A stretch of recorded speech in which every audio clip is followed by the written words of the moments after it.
Dharma Drum Mountain Wisdom Booklet. Encounters with Master Sheng. Preface. In an effort to share with the public the thoughts and life experiences of Master Sheng, commonly referred to in Chinese as Shifu, founder of Dharma Drum Mountain, the Sheng Education Foundation embarked on a series of talks beginning in September of 2009. 53 talks were given at the Sheng Lecture Hall, located in the Zhongsheng Jingxi, the residence where Master Sheng lived in his final years. The talks were titled A Living Example, Countless Teachings Encounters with Master Sheng, and we invited all his monastic and lay disciples to share with us their stories about Shifu, how he taught them through his living example and words. Listening to these speakers' personal accounts of the interactions between teacher and student allowed the audience to commemorate Master Sheng's journey, and once again hear his gracious teachings. The talks include stories of Master Sheng's everyday life, how he would give detailed guidance to his disciples regarding their speech and actions. There are also accounts of his travels to share the Buddha Dharma locally and overseas, reaching out to the public, and teaching them skillfully and flexibly based on the existing circumstances. Even in his later years when he became quite ill, he was an example of how to face life and death with freedom and ease.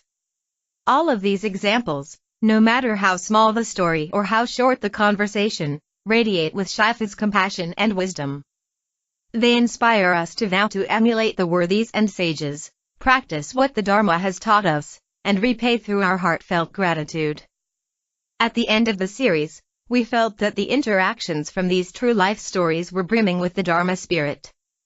Hence the audiences initiated and organized transcripts of the talks, to be compiled and published by the Sheng Education Foundation, hoping to allow the general public to learn from the wisdom of Master Sheng, so that together we can realize his vision to create a pure land on this earth.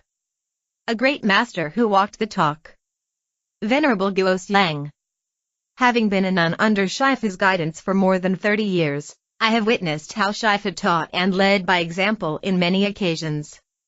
What I admire the most and which touched me the most was Shifu's relentless diligence.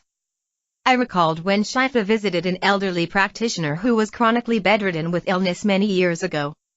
When we returned after the visit, Shifu mentioned that he would serve until the very last moment of his life even though he would become old and sick. Indeed, Shifu walked the talk and truly made it. Introducing the speaker. Venerable Guo Sheng.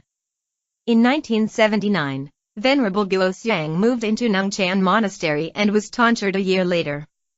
She was the first disciple to be ordained by Shifu in his effort to establish a monastic sangha in Taiwan. The Venerable has served as Shifu's secretary and interpreter in Taiwanese and English. In her 20-odd years as Shifu's Taiwanese interpreter, she has gained great trust by both Shifu and the devotees with her warm, approachable yet elegant wordings. The causes and conditions leading to my practice of the Dharma include what I term the remote cause, the intermediate cause, and the immediate cause. When I was 4 years old, my mother passed away. Since then, I have had strong doubts about life. That was the remote cause. When I was in college, I joined the Buddhist Society, which got me in touch with the Dharma. That was the intermediate cause. And finally, meeting with Master Sheng 30-odd years ago triggered my most profound and deepest involvement in Buddhism, which was the immediate cause. The great question of life and death follows me like a shadow. My mother passed away when I was 4 years old. Although I was at a very young age and had barely started to learn about things and put things into memory, it came as a huge shock and I was thrown into confusion. Prior to that age, I was told by others that I had followed my mother to do laundry and helped carry her soap basket. However, I had no recollection of all these. I only remembered the time when my mother had gotten very sick and some events after her death. To be honest, back then I didn't know anything about kinship, gratitude, and nostalgia. I only thought that mother was very weird. She was left behind in that dark mountain all by herself. Would not that be scary? When I was in the 3rd grade, there was a period of time when I would wonder ceaselessly with questions such as why does human die? Where do we go after death? Will I die too? In the end, I came to my own painful answer which I was reluctant to accept. I told myself, I will die too. I had thought that if we were to be born at all, we should not die. The realization of the fact that we would die eventually was extremely painful for me.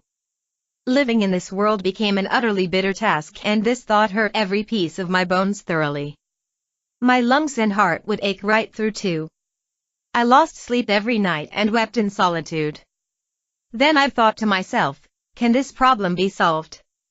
That happened when I was just a third-grade student. I suppose for someone like that, it was hard to not seek refuge in religion.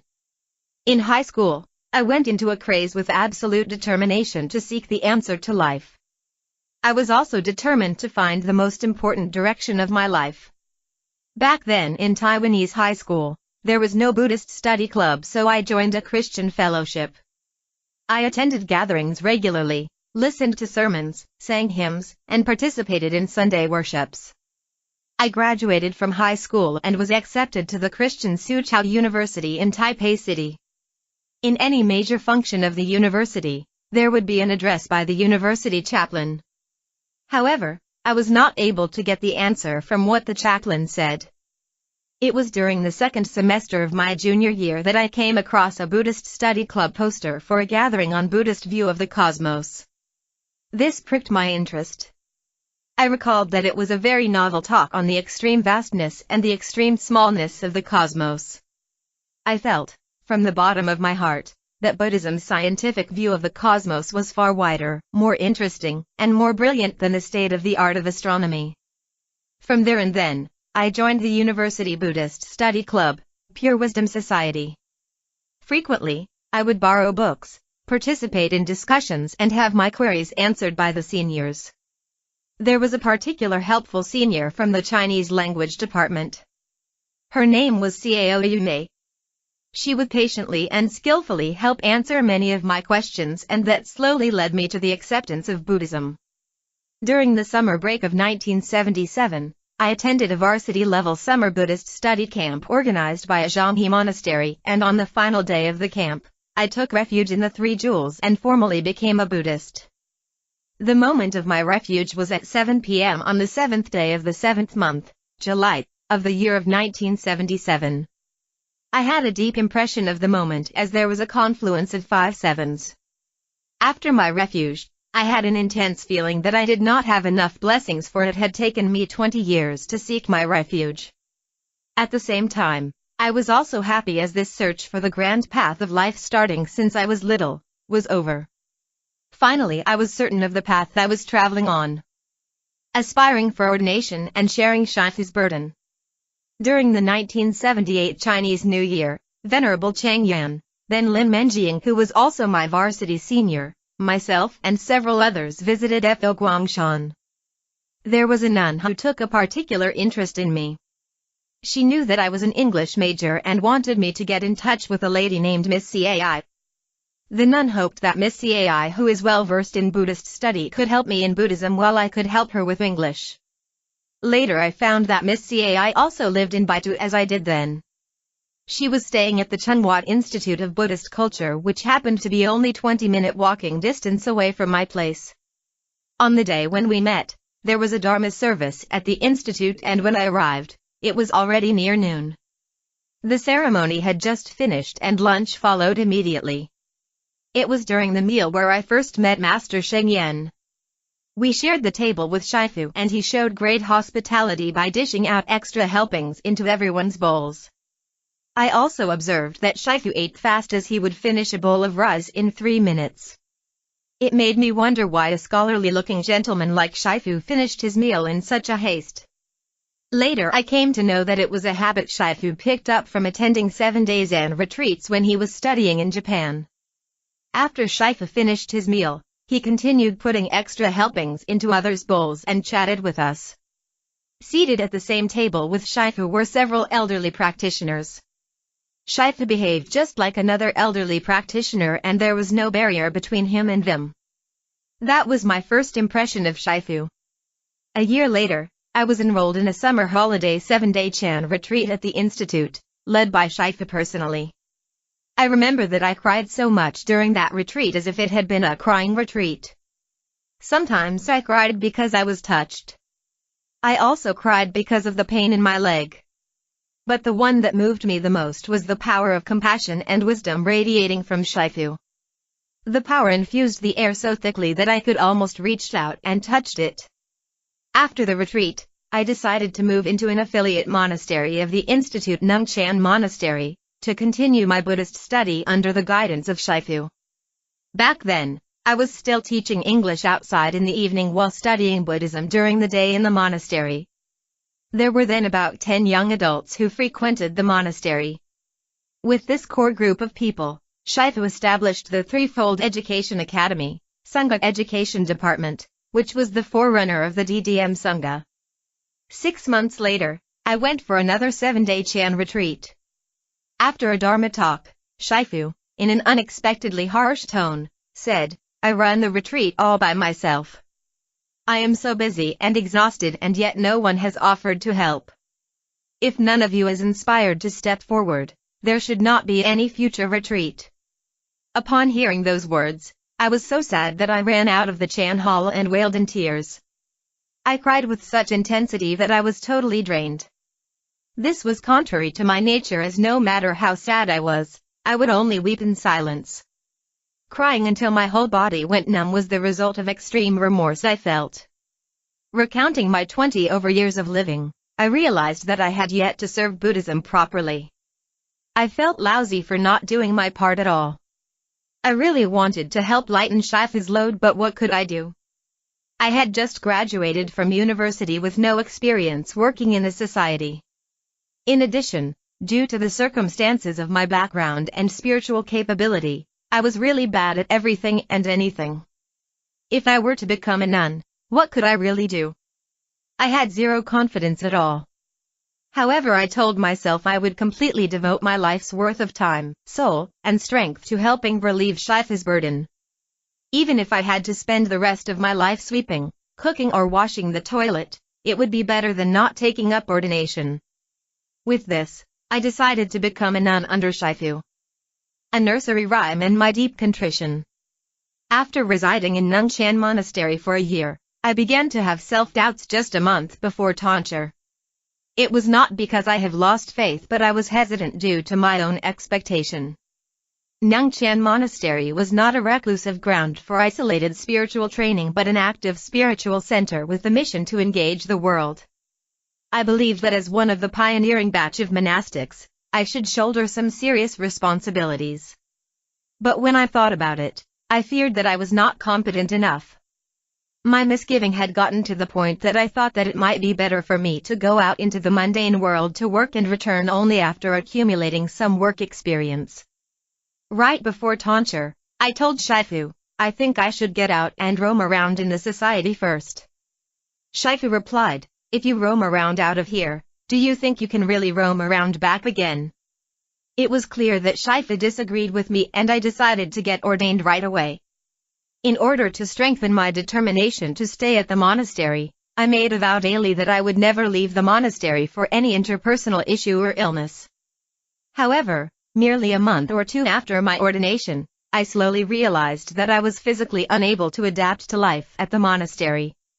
Around the monastery was paddy field with very high groundwater level, and this made the environment too wet and cold for me.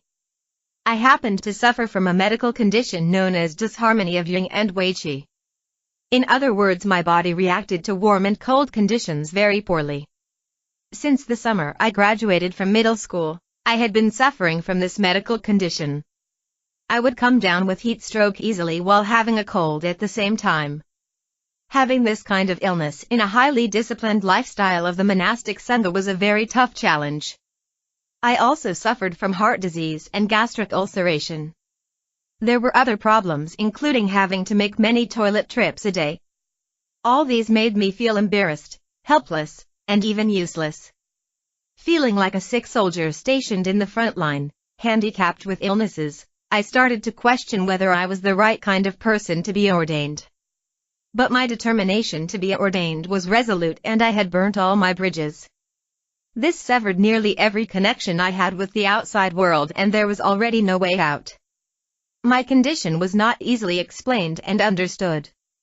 Moreover, as the first to be ordained, I believed that I should set myself as an example. My stress was pronounced, and this led to a negative spiral.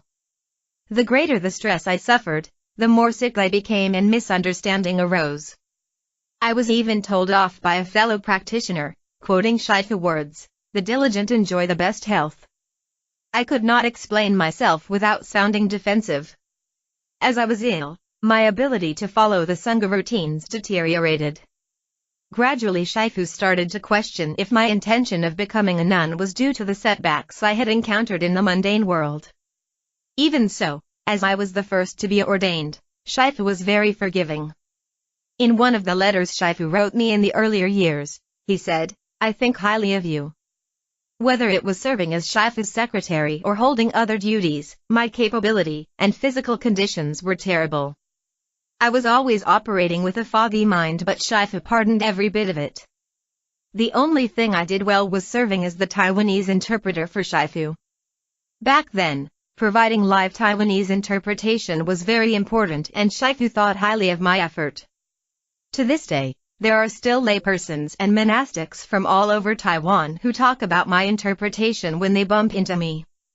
I have always felt that I had let Shifu down, as I should have been able to take on more responsibilities and help share Shifu's burden. Shifu had great expectations on me. But due to my poor health and lack of ability, I dropped the ball over and over. Shifu once remarked that I was a cow with no shoulder. My contrition towards Shifu led me to write a nursery rhyme which was included in an anthology of poems for children titled Ziobai Leads the Way. Most readers may find it innocent and fun, but hidden between the lines is my deep sense of contrition. I wanted to give a birthday present, but I didn't know what to give. I thought, and perhaps it should be a wristwatch. I thought, and it would be a bunch of bananas. I thought, and forgot all about it. In the end, I only gave a smile. My original purpose to become a monastic was to give a gift of life to others and to devote myself to a life of Dharma service with Shifu and the monastery. I came full of ardor and sincerity, but I have done very little. I felt as if I was able to do no more than wearing a plain smile that expressed my good intention. Initially this was very painful, but with the passage of time, I have gradually learned to face myself with a more tranquil and ordinary attitude. I learned to be grateful to Shifu and the Sangha for bearing with me and giving me opportunities to grow. I also made it a daily practice to nurture a deep compassion towards all sentient beings, an endless adoration for the Dharma, and the determination to take refuge, learn and spread the Dharma forever and ever. Dignified and meticulous in all aspects of daily living. Having been a nun under Shifu's guidance for more than 30 years, I have witnessed how Shifu taught and led by example in many occasions. What I admire the most and which touched me the most was Shifu's relentless diligence.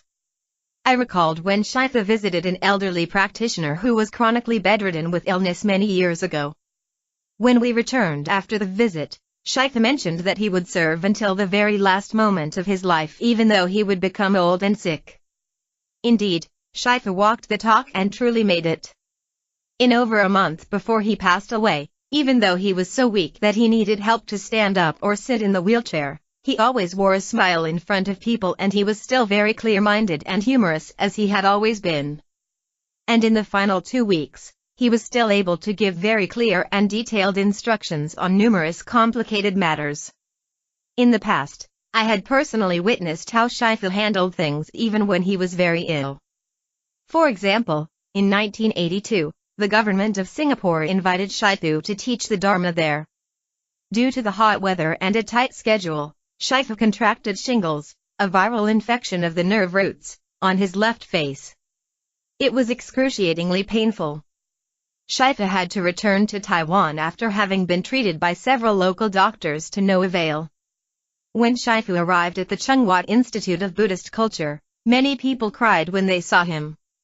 Half of Shifu's face was blackened from medication. Physically weakened, every step he took was very difficult. Right then, Shifu wanted me to make a call to the monastics in Singapore as he wanted to speak to them in person and let them know that he was safe and sound. He had specially instructed me, "Guo Sheng, you had better not scare them by telling them that Shifu is very sick. I am just fine." 2 days after Shifu came back to Taiwan, he was sent to a clinic at Zhongxia East Road in Taipei City for treatment. During the day, Shifu would sit on his bed greeting visitors smilingly, while during the night, he would sit in meditation on the bed. The continuous intense pain caused the already slender Shifu to be even thinner. Later, Shifu continued his treatment at a Chinese medicine clinic in Zhongli. When Shifu's condition improved, the director of the clinic invited him to spend half an hour daily to give Dharma talks to the staff and patients. Shifu agreed readily, as he loved none other than connecting with people through Dharma. So in the latter part of Shifu's hospitalization, the clinic provided a special service, Time with Shifu, from 12:30 p.m. to 1 p.m., during which Shifu would give a talk to all. Shifu's action was akin to that of Vimalakirti in the Vimalakirtinirtasa Sutra, expounding the Dharma to sentient beings using his illness as a condition. It also affirmed the teaching in the sutra that for a great practitioner, everything and anything is a basis for expounding the Dharma. Shifu was highly disciplined. He always wore dark brown monastic robes which appeared dull and low-key. Whenever we saw Shifu, he was always in his long robe. He instructed all monastics to be in long robe when they stepped out of their rooms, as this was the most basic form of manner. When participating in large activities, Shifu would talk and carry himself in a disciplined and rigorous manner. Shifu once led a group of devotees on a pilgrimage tour to India. The weather was very hot and everyone had their straw hats on, but Shifu did not put on a hat. Shifu said, "This is the holy ground where the Buddha had taught the Dharma and delivered sentient beings. As a Buddhist, how could I wear a hat?" A Western disciple of Shifu also recalled an incident when Shifu returned to the USA from Taiwan. Shifu was wearing a new pair of spectacles and the disciple praised that Shifu looked better with the new pair of glasses. Immediately, Shifu returned to his room and came out wearing his old glasses. Gratitude in action. Shifu was a simple and down-to-earth man. For several decades in the USA, he did not use a proper mattress bed. In his study room, Shifu had a thin foam pad that was folded up and put away in a corner. During the night, he would unfold it and that would be his bed. Shifu loved to share with others what he had. All of us had probably read about Shifu's childhood story in which he had a bite of a banana and found it very delicious. He could not wait to share and brought it to school for everyone to have a taste of it. Shifu always said, "The Dharma is so wonderful and yet so few people know about it." That is the reason why he was so earnest to share the Dharma. Shifu's sharing nature can also be seen in his daily living. If Shifu received offering of clothing from lay people, he would keep one set and give the rest away to his disciples. When I just got ordained, Shifu gave me a hat, but I returned it as I did not dare to wear Shifu's hat. If anyone sent him cookies or fruits, Shifu would also share them with others. I recalled an incident at Dharma Drum Retreat Center in the USA. Shifu saw a particular flower by the lake that bloomed magnificently. When he went indoor, Shifu told everyone to stop whatever they were doing and go check out the flower. That was Shifu. Shifu also had a great sense of humor. In Taiwan, because most people held a reverential attitude towards monastics, Shifu would assume a solemn demeanor on the podium accordingly. However, in the USA, Shifu's Dharma talks were very funny. Shifu had a unique and refined sense of humor. In daily living, Shifu would also relax and joke with us at times. Shifu took debt of gratitude seriously and remembered everyone who had helped him. When the Dharma Drum Mountain complex was completed, Shifu invited nuns who had many years of special relationship with Dharma Drum Mountain for a visit. On that day, while most of the guests wore coffee-colored robe, Shifu wore an old gray cotton robe. We were puzzled. Why would Shifu wear a gray robe that is very old and wrinkled? This is very weird. During the gathering, Shifu introduced each and every guest, and when he came to Venerable Rongji, a nun who provided external support for Shifu during his solitary retreat in Maining some 40 years ago. He pointed to his robe and said, "This robe was made for me by Venerable Rongji during my solitary retreat. I am wearing it today to delight her a little." At that moment, there was a thunderous applause. Whether the applause was to thank Venerable Rongji or to praise Shifu, I could not differentiate. However, from that moment, whenever I wore a wrinkled robe, I would recall Shifu's innocence and his exceptional outlook on gratitude. Another thing is that Shifu never celebrated his birthday. On Shifu's 70th birthday, he happened to be on a plane and he spent that birthday, which is commonly an important milestone in life, quietly and without any fanfare. In 2002, Shifu led a group of monastic and lay followers to Shentong Temple in Shandong, China to return the stolen Akshobhya Buddha head. The accompanying ladies bought a cake to celebrate Shifu's birthday but were scolded for it. On another birthday, some ladies made lunch offering to the assembly as a means of celebration. However, Shifu made his point by leaving Nungchan Monastery before noon. Sometimes, there would be birthday presents from his lay disciples and Shifu would send all of them back. Shifu upheld his principle of no birthday celebration strictly and thoroughly. Shifu's monastics disciples had seen it and also learned from it.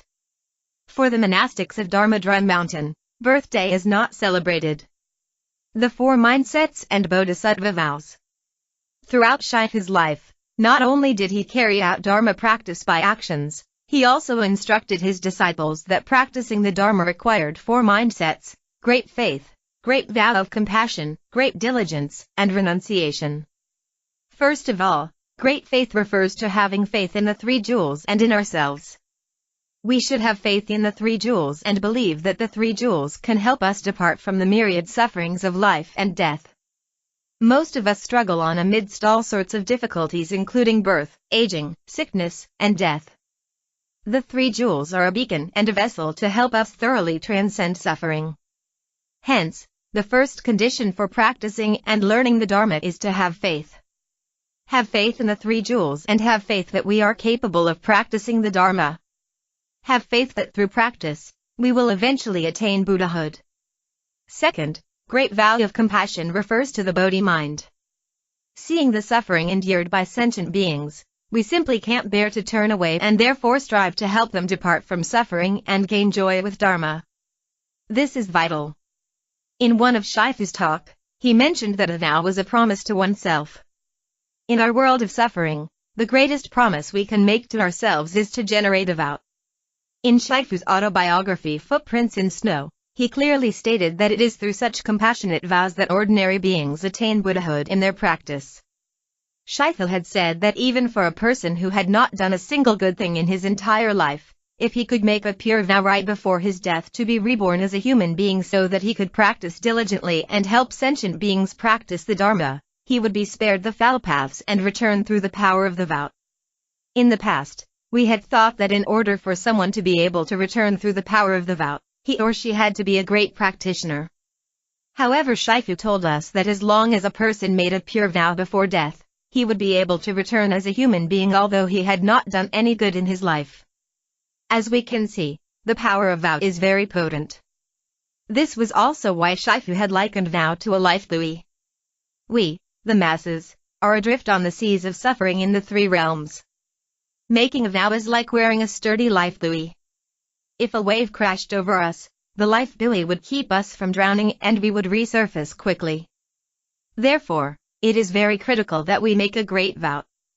Third, great diligence. This is the key to success in all endeavors and it is especially important for Dharma practitioners. In the sutra, it is mentioned that Shakyamuni Buddha and Maitreya Bodhisattva were once Dharma brothers. Originally, their practices were at the same level but Shakyamuni Buddha was more diligent and he attained Buddhahood before Maitreya Bodhisattva. Personally, I believe that with Shifu's energetic diligence, he would attain Buddhahood soon. There is a saying by Shifu which I recall frequently and would like to share with everyone: by having great diligence, you will be able to overcome all hardships and difficulties, and be successful in all your endeavors. Fourth, renunciation. For most people, the most difficult thing is to relinquish the attachment to our body and life. Their greatest concerns are none other than serious illness or death. Besides these, a Dharma practitioner must also depart from concerns and matters such as relationship, family, sensual desire, power, and privilege. There is a difference between renunciation and aversion. Aversion leads to escapism, while renunciation means enthusiastically helping sentient beings and sharing the Dharma with a clear head and a pair of cool eyes. This is what the sutras mean by being an unsolicited friend, someone who does not wait for call of help but takes the initiative to spread the Dharma, and to serve and benefit the world. The entire life of Shifu, learning on his own, going into solitary retreats, studying in Japan, founding Dharma Drum Mountain, and promoting the Dharma internationally, reflects the actualization of the four mindsets. For him, teaching by words and teaching by examples were unified, and his realizations were harmonized with that shown in the scriptures and the realizations of past great masters. Although Shifu's physical body has passed on, he had set up for other practitioners guiding principle and direction through his life's work. His spirit and compassionate vows live on forever. Shifu had great expectations on us, and it was his hope that all of us will take up the responsibility of propagating and upholding the Dharma. Without a doubt, Shifu's wish to return to serve the samsara world is our greatest inspiration. We hope that in the near future, we will have the opportunity to practice the true Dharma with Shifu again, and dedicate our lives to following Shifu's footprints. Talk delivered on September 30, 2009 at the Sheng Education Foundation. The inexhaustible benefits of Shifu's teachings. Venerable Gojo. If I am able to let others feel that they are cared of, it all came about from Shifu's teachings. If I am credited with the slightest of merits, they all came from Shifu. All I did was following and learning from Shifu. The tiny smattering I learnt from Shifu has benefited me endlessly. Introducing the speaker. Venerable Gojo. Ordained in 1986 at Nungchan Monastery, Venerable Gojo has served as Master Sheng Yen's attendant and as the director of DDM centers at Jiyi, Tainan, Kaohsiung, Pingdong, and Chaozhou. In 2010, she was appointed director of the DDM Vancouver Center in. She currently serves as the director of Zaming Monastery. The Venerable excels in taking care of others. She believes that care begins with being empathetic and considerate towards others and understanding what others really need. Only then will truly beneficial help be possible. Since the time I started to practice as a layperson and then as a nun, I have always felt grateful wholeheartedly. Most of my Sangha postings were in southern Taiwan, where I started to serve in the 7th year after my ordination. I have been posted to Jiyi, Tainan, Kaohsiung, Pingdong, and Kozhou, and have always been deeply moved by the enthusiastic dedication of our supporters. In recent years, I was posted to Vancouver, Canada, and I was very grateful too. It was a different kind of learning, the whole new subject for me. As Taiwan and Canada are different culturally and socially, the needs of the people are different too. In a discourse, Shifu has said, wherever we may be, the first thing we should think about is how to devote ourselves to the local community and how we can help them. Shifu's words moved me greatly, and I have been learning to put them into practice. So wherever I go, I will always think about what I can bring to the people and how I can help them. What Shifu taught is highly inspirational and moved me greatly. Sojourning in the Dharma amid the fleeting life. My brush with the Dharma began when I was 24. However, the motivation to learn the Dharma can be traced to my elementary school years. During a summer holiday, a female classmate had gone with her mother to visit her maternal grandmother in the countryside and never returned. I heard that she was riding on a bicycle pedaled by her cousin and fell off. She suffered a concussion and died a few days later. Although I was very young, it was a big shock to me. I used to play with her frequently. She was a classmate and also a playmate. After she passed away, her mother gave me some of her clothes. When I wore her cloth, I sometimes got sentimental and wondered where she had gone. At that time, folk operas and folklore telling were quite popular. Most of the storylines were about loyalty, filial piety, moral integrity, and righteousness. The shows always ended with good people rising to the heaven and evildoers falling into hell. Since my classmate was only a child, she would have neither done any evil nor hurt anyone, and should have gone to heaven. Thus I would wonder. I would occasionally stare at the starry nights and thought about where my classmate would be. At birth, where did I come from? In death, where will I go? The question on life's core issue was then stirred up. However, with the passage of time, the question faded. It was after many years later that I encountered my first book on Buddhism that offered a basic explanation of the Dharma. The book expounded issues of human life so thoroughly that I was deeply shaken. Even though I didn't understand everything, I was very moved after reading the book, and the idea of becoming a nun was seeded. Back then, I had a job in the civil service and had also begun to learn about the Dharma with a focus on the practice of reciting the Buddha's name. I thought that life is really a suffering. If we were to be born, why did we have to die? If we would die, why were we born in the first place? How wonderful it would be if there is no such coming and going. At that time, it was all about finding salvation for myself. I was hoping to leave this world of suffering behind and live in the land of ultimate bliss. As for generating the Bodhi mind to benefit sentient beings, it was completely out of my grasp and I really didn't get it. Even joining the monastic order was partially an escapist motivation. There was a lack of true confidence in my practice of the Dharma. I had thought of studying in a Buddhist seminary before joining the monastic order. However, causes and conditions were lacking and a decade went by quickly. During those 10 years, I continued with Buddha name recitation and practiced at several Buddhist centers. As I was young and hard-working, wherever I went, I would first report to the kitchen and help with vegetable and dish washing, and kitchen cleanup. I was very happy doing all these. However, my thought of joining the monastic order has never changed. It was just that I lacked the wisdom to decide which monastery to join. So I made a vow before the Buddha statue and prayed for guidance to find a good mentor who would help me depart from suffering, attain happiness, and learn the authentic Dharma. As the saying goes, if there is a vow, it will be fulfilled. I recalled very clearly that after I had taken the Bodhisattva precepts at Songshan Monastery, I began to receive the monthly Humanity magazine. It was the 14th issue and a notice caught my eyes. In December, Nuncheon Monastery will hold a 7-day Amitabha Buddha recitation retreat. Monastic life as a way of filial piety and gratitude. I signed up for the retreat immediately and applied for leave from work. On the first day of the retreat, I got off the bus at Day Road in Baitu. It was my first trip to Nuncheon Monastery and no matter where I walked, I could not find it. I believe this was a rather common experience for many of the early devotees. At one point, I thought of giving up. But having taken my leave and getting to Baitu, I simply could not bear to give up like that. I willed myself up and eventually found the monastery. The retreat was led by Venerable Guo Ru, as Shifu was not in Taiwan. There were 20 over participants. Venerable Guo Ru led the retreat in a forceful manner to inspire diligent practice, and that left a deep impression on me.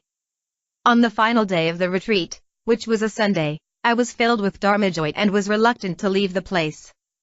At the reception area, I met Venerable Guo Feng, who was still a lay practitioner then. She was also emanating Dharma joy and we exchanged the insights of our practice. Venerable Guo Hui, who was a postulant yet to be tonsured, saw the two of us staying behind and recommended that we join the evening meditation class. Only when the lesson began did I realize that Venerable Guo Hui was the meditation instructor. Not long later, Shifu returned to Taiwan and started giving Dharma talks and sutra lectures. Every session of Shifu's Dharma talk was really joyful for me. Since then, I kept going to Nuncheon Monastery for lessons, sutra lectures, and voluntary services. It seemed that every monastic here had gone through similar experience. After about 1 year, Venerable Guo Feng decided to take up ordination and moved in with the Sangha. One day, Shifu asked me, "When will you move in with the Sangha too?" I could not answer his question. Although I really wanted to be a nun and my wish was very strong, I felt that the timing was not right. However, Shaifu's question started a drive that put causes and conditions into a quick motion, and I started to actively deal with this issue. At that time, the one thing that I could not really let go of was my mother. Both of my parents were kind and benevolent. My father was a civil servant who was reserved and inarticulate. His love for the children was not expressed in words but by other means. I was very close to my mother, who was born at a time of extreme poverty. At 7 years old, she was taken away during her sleep to settle my grandfather's gambling debt. She woke up as an adopted daughter of another family and could never return to her home of birth again. At her tender age, my mother was forced to cook, do the laundry and all kinds of tough chores. It was only when she turned 20 years old and got married with my father that she was able to catch a little breath. After that, in bringing up and providing for the children, she had taken all kinds of tough jobs and faced all kinds of hardship. But no matter how difficult life was, she had never wanted to give her children away for adoption. My mother was intelligent and kind. Even when she had only a little money left in her pocket, she would happily give it to the needy she met. When I thought about her hard life and her determination to keep her children, I could not bear to leave her behind. As mentioned earlier, I had wanted to enroll in a Buddhist seminary. In fact, I had done all preparations for enrollment, including getting the required attires. However, on the second day of school, I heard that my mother was looking for me and had been crying daily. My heart ached, and that was one of the reasons I quit the seminary. This time around at Nungchan Monastery, it was different. My desire for ordination was very strong, but I was still not able to leave my mother behind. One day, a thought came to me: if I were to die, wouldn't mother need to accept it? Surely she would have to. Since I was merely going to be a nun, it should be easier for her to face comparing to my death. With this thought, I transformed my mindset and moved into the monastery as a postulant. But I dared not breathe a word of it to my mother. As part of my plan, I visited her at home whenever I can. On the day of ordination, my younger sister was the only family member who attended the ceremony. In the part when we bid farewell to our family, I had to prostrate in gratitude to my parents, but their seats were emptied. It was a feeling that I could not describe. My mother was in tears daily after she received news of my ordination. She refused to take my call, and I couldn't write to her since she could not read, not having the opportunity for education. I ended up recording my message in voice and sent it to her, hoping that it would help resolve her longing for me. To this day, I still feel that recorded message is a pretty good idea. It is a good way to send words of gratitude to our family. In the recording, I started with expressing my gratitude to my mother for all the hardships she has gone through in giving birth to me and bringing me up. I also told her that my wish for joining the monastic order was to fulfill my filial piety and pay my debt of gratitude. As I went on with the message, I became very moved myself. I heard that my mother wept when she listened to the recording. Later, when I went home for a visit accompanied by fellow members of the Sangha, my mother still wept when she saw me. In fact, she was weeping when she prepared some of the best-tasting vegetarian dishes for us. To repay my parents' love, the best thing I can do is to really put in a good effort in practicing the Dharma. There is nothing better than using this body of mine, which was bestowed by them, to walk the Bodhisattva path and benefit sentient beings. That's the greatest thing I can offer and the best way to repay my debt of gratitude to them. In 2002, my father fell sick and passed away. Shaifu was in the US, but he specially wrote me a letter urging me to transfer all the merits I had accumulated since becoming a nun to my father. Shaifu also asked me to send his condolences to my mother and family members. He wrote, "Please ask them to make an effort to recite the Buddha's name. Over here, Shaifu will pray for them and will also pray for your father." I have kept the letter Shaifu wrote, and it still moved me whenever I read it. The debt of gratitude we owe to our parents could never be fully paid back. My physical body was given by my parents, and it was Shifu who gave life to my Dharma body and wisdom. Whenever I think of Shifu's compassionate vows, I will remind myself against slacking off. I will pull myself up and march forward with courage and renewed vows. Through suffering and hardship, empathize with others and benefit others. At the time of my ordination, the monastic sangha was small in number. Shifu personally guided us on daily living routines such as cooking, laundry, vegetable planting, and numerous other tasks. He was like a loving mother taking care of us in every way. When Shifu was in the country, he would attend both morning and evening services with the assembly. In one of the morning services, I was in charge of the drum and bell. I was in a daze and kept missing the beats. After the session, Shifu came to me and asked me to kneel down. I fell to my knees immediately and tears flowed. I was deeply ashamed of myself and was moved by how Shifu nurtured us with discipline, support, and protection. From then on, I have tried to keep a clear mind whatever I do. I have learned to pay more attention and be more careful. On Chinese New Year Eve, the monastery is especially busy. One year during the Chinese New Year festival, I was exhausted both mentally and physically from work. Shifu noticed it and summoned me to the guest room. There was a Chinese physician providing consultation, and Shifu requested the physician to have a look at me too. I was very touched. The care and attention shown by Shifu to his disciples were equal, and it extended to monastic and lay practitioners alike. I had served as Shifu's attendant and noted that Shifu slept little and ate little. He always had meetings, guests to greet, and many events to attend, and I felt I should pay more attention to his diet and take good care of him. Whenever I noticed that Shifu had a small meal, on the next meal I would slightly increase the serving size and occasionally made some changes to it, hoping to provide a healthier and more balanced diet for Shifu. However, Shifu would only take a taste of the specially made food and drink. It was as though he was telling us not to spend too much time on such a matter. That was another thing that I felt deeply about. I am a slow learner and often spend a lot of time trying to figure out Shifu's teaching. The year when the September 21st earthquake struck Taiwan, Shifu said, "Those who relieve others from hardship and sufferings are bodhisattvas. Those who take on hardship and sufferings themselves are great bodhisattvas." I could not understand what it meant. I felt that swapping the two designations would make more sense.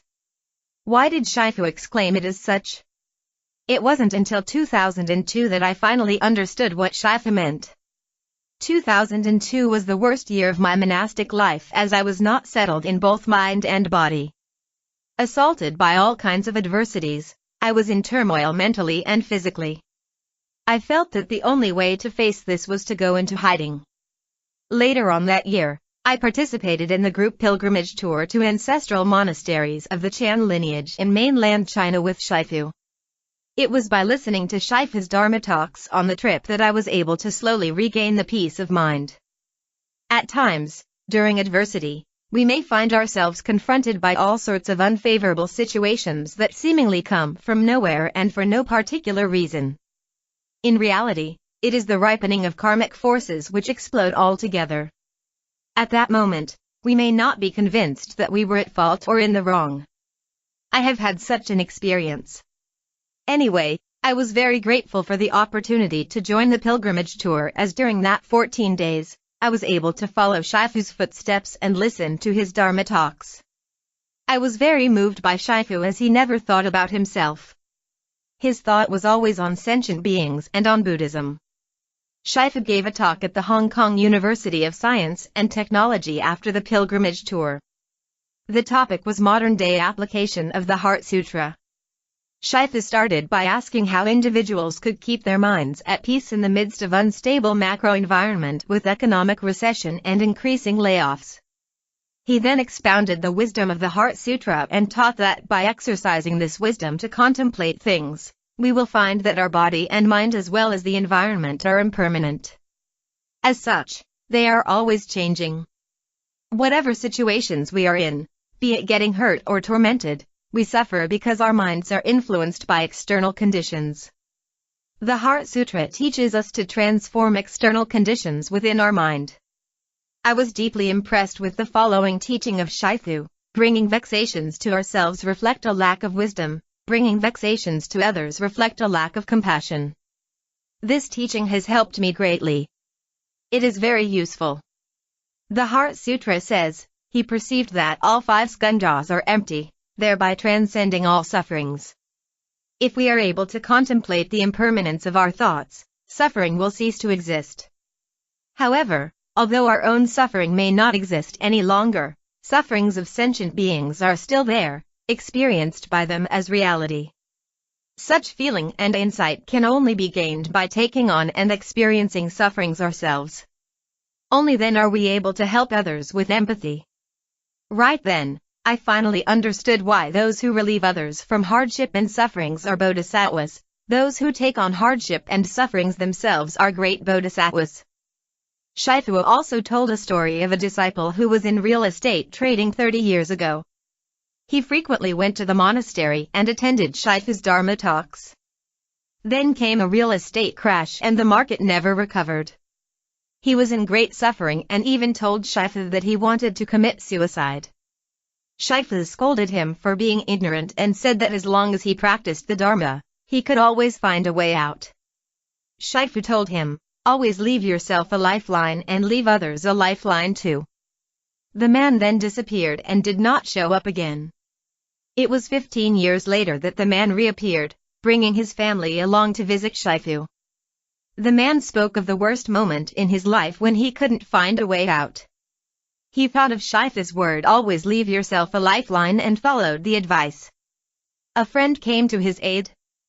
His family of 6 lived in a small loft and day in, day out, they fed themselves with plain noodle. Later on, he found a job and his children all turned out very sensible. More than a decade later, the hard times were finally over and the good times came.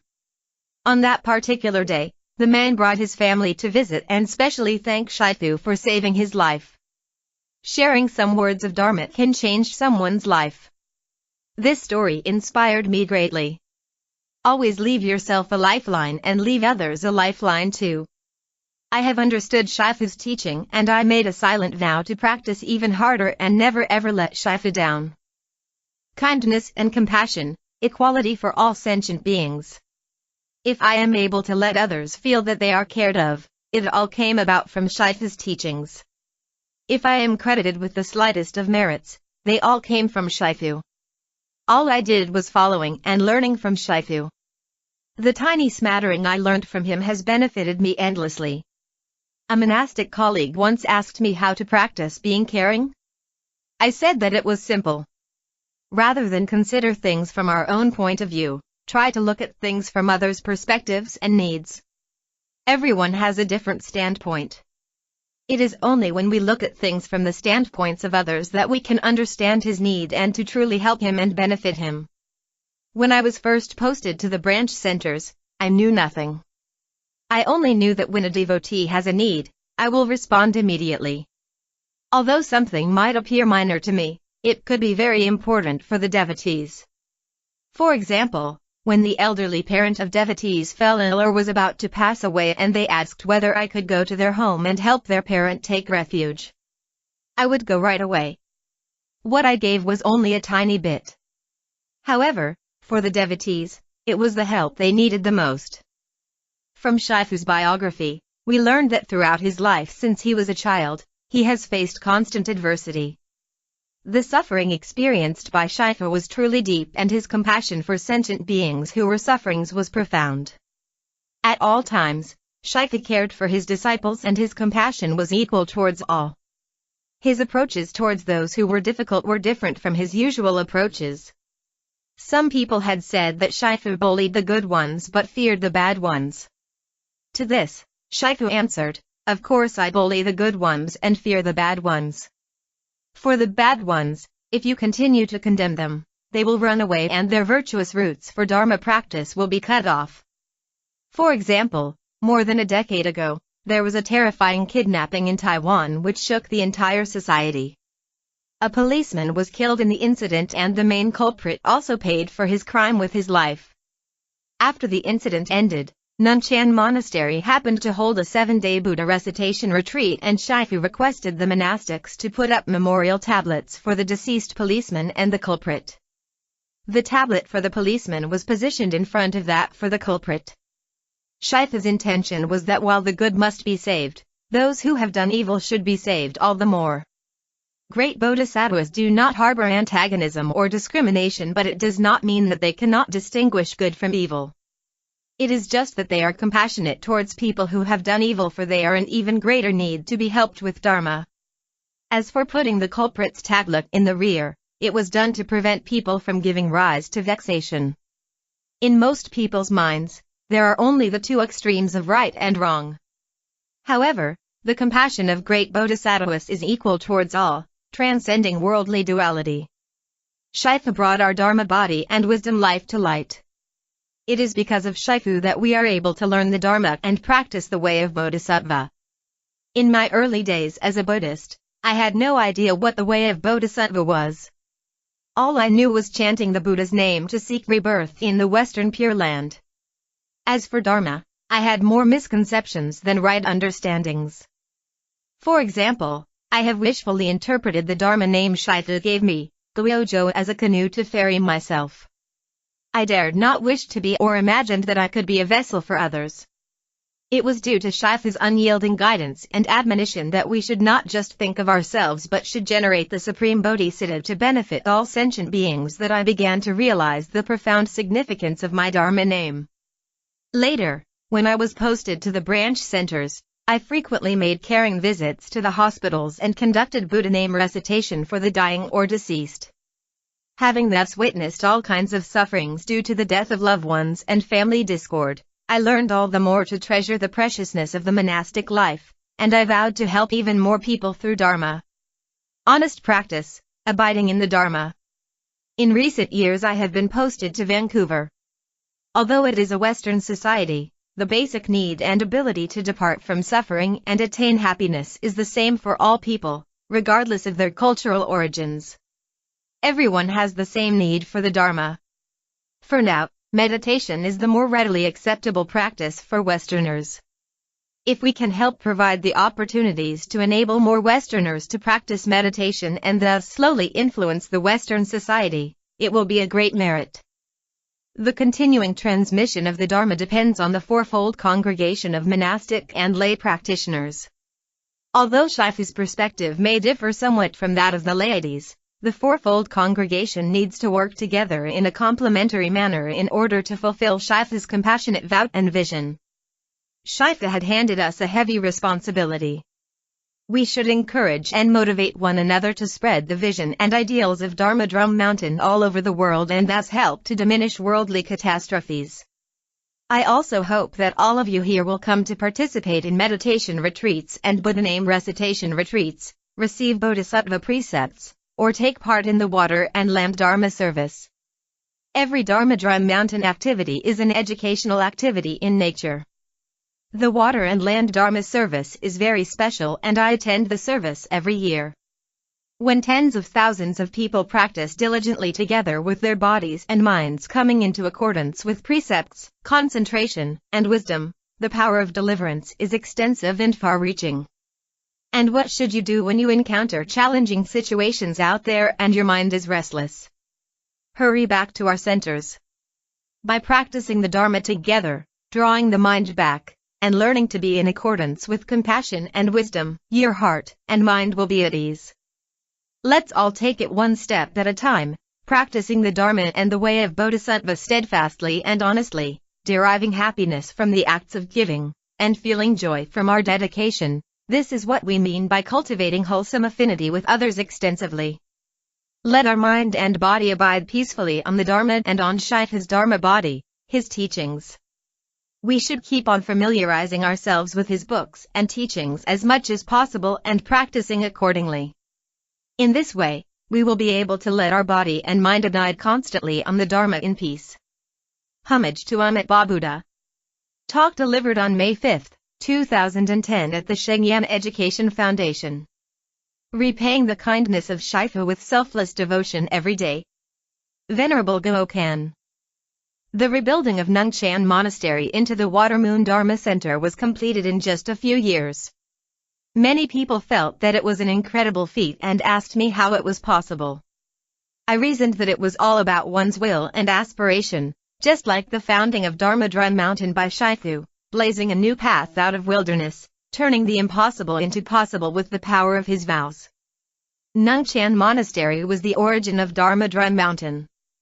The Water Moon Dharma Center project was entrusted to me by Shifu and the Sangha.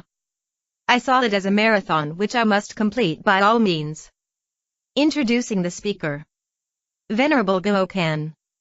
Venerable Guokan became a nun in 1987. Throughout the years, she has served in various positions at Nungchan Monastery, including General Affair Manager, Dining Supervisor, Guest Manager, Monastic Advisor of Association of Dharma Supporters, Monastic Advisor of Chan Practice Center, and Director of the monastery. She is the oldest nun in the DDM Sangha.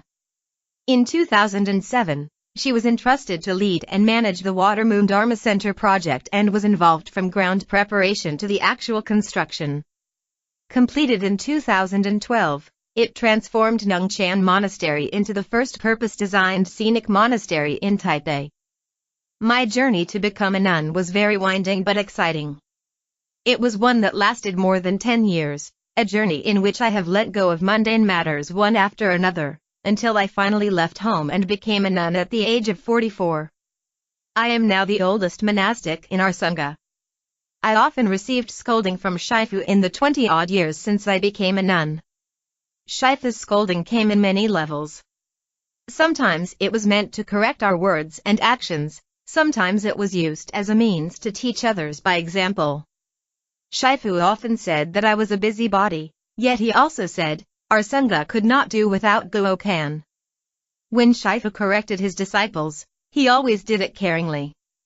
His care was always peppered with corrective guidance and his guidance was always peppered with loving care. I was always happy to receive Shifu's scolding in any form for I understood that there was always a purpose and meaning behind it. Shifu once said that he devoted his life to serving wherever he was needed, and there was nothing he set upon himself that he must absolutely accomplish. I feel that I have been doing the same throughout my life too. Before and after I became a nun, I have always learnt and picked up skills on my own accord, whenever there are new challenges and needs. Perhaps I have the good quality of having a simple mind, and a positive attitude. Thus, for me to tread the path of practice and cultivation cannot be more natural. First job and my prayer before the Buddha. Since I only became a nun at an older age compared to others, I did have more experience with the mundane world compared to other monastics. About 50 years ago, I started a boutique trading business. For about 10 years, I was doing very well. Everything went smoothly and my income was very good. My last job before becoming a nun was serving as the headmistress in a kindergarten. These undertakings enabled me to accumulate a lot of wealth, but it was at the expense of my health. There were also problems with my partners. I was thus inspired to accept the truth of impermanence. The mind of renunciation arose in me and I decided that I should not live in such a manner again. I got my first job at the age of 18 through a relative, doing maintenance work in a contractual sewing company. At that time, Taiwan was undergoing an economic transformation, where contractual sewing service was one of the emerging businesses.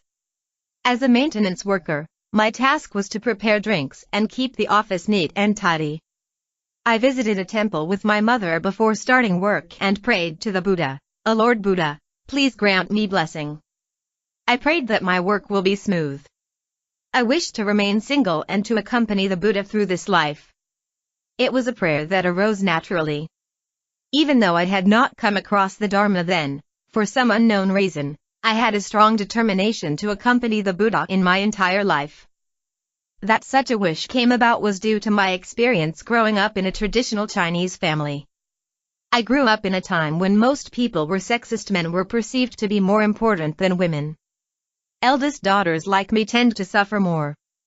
I was not allowed to continue my studies after primary school, and the reason given was, for a girl, having no talent is considered virtuous. I was in tears for 3 months. My mother loved me and could not bear to see me in tears. She finally gave in and I was allowed to continue my study in lower secondary school.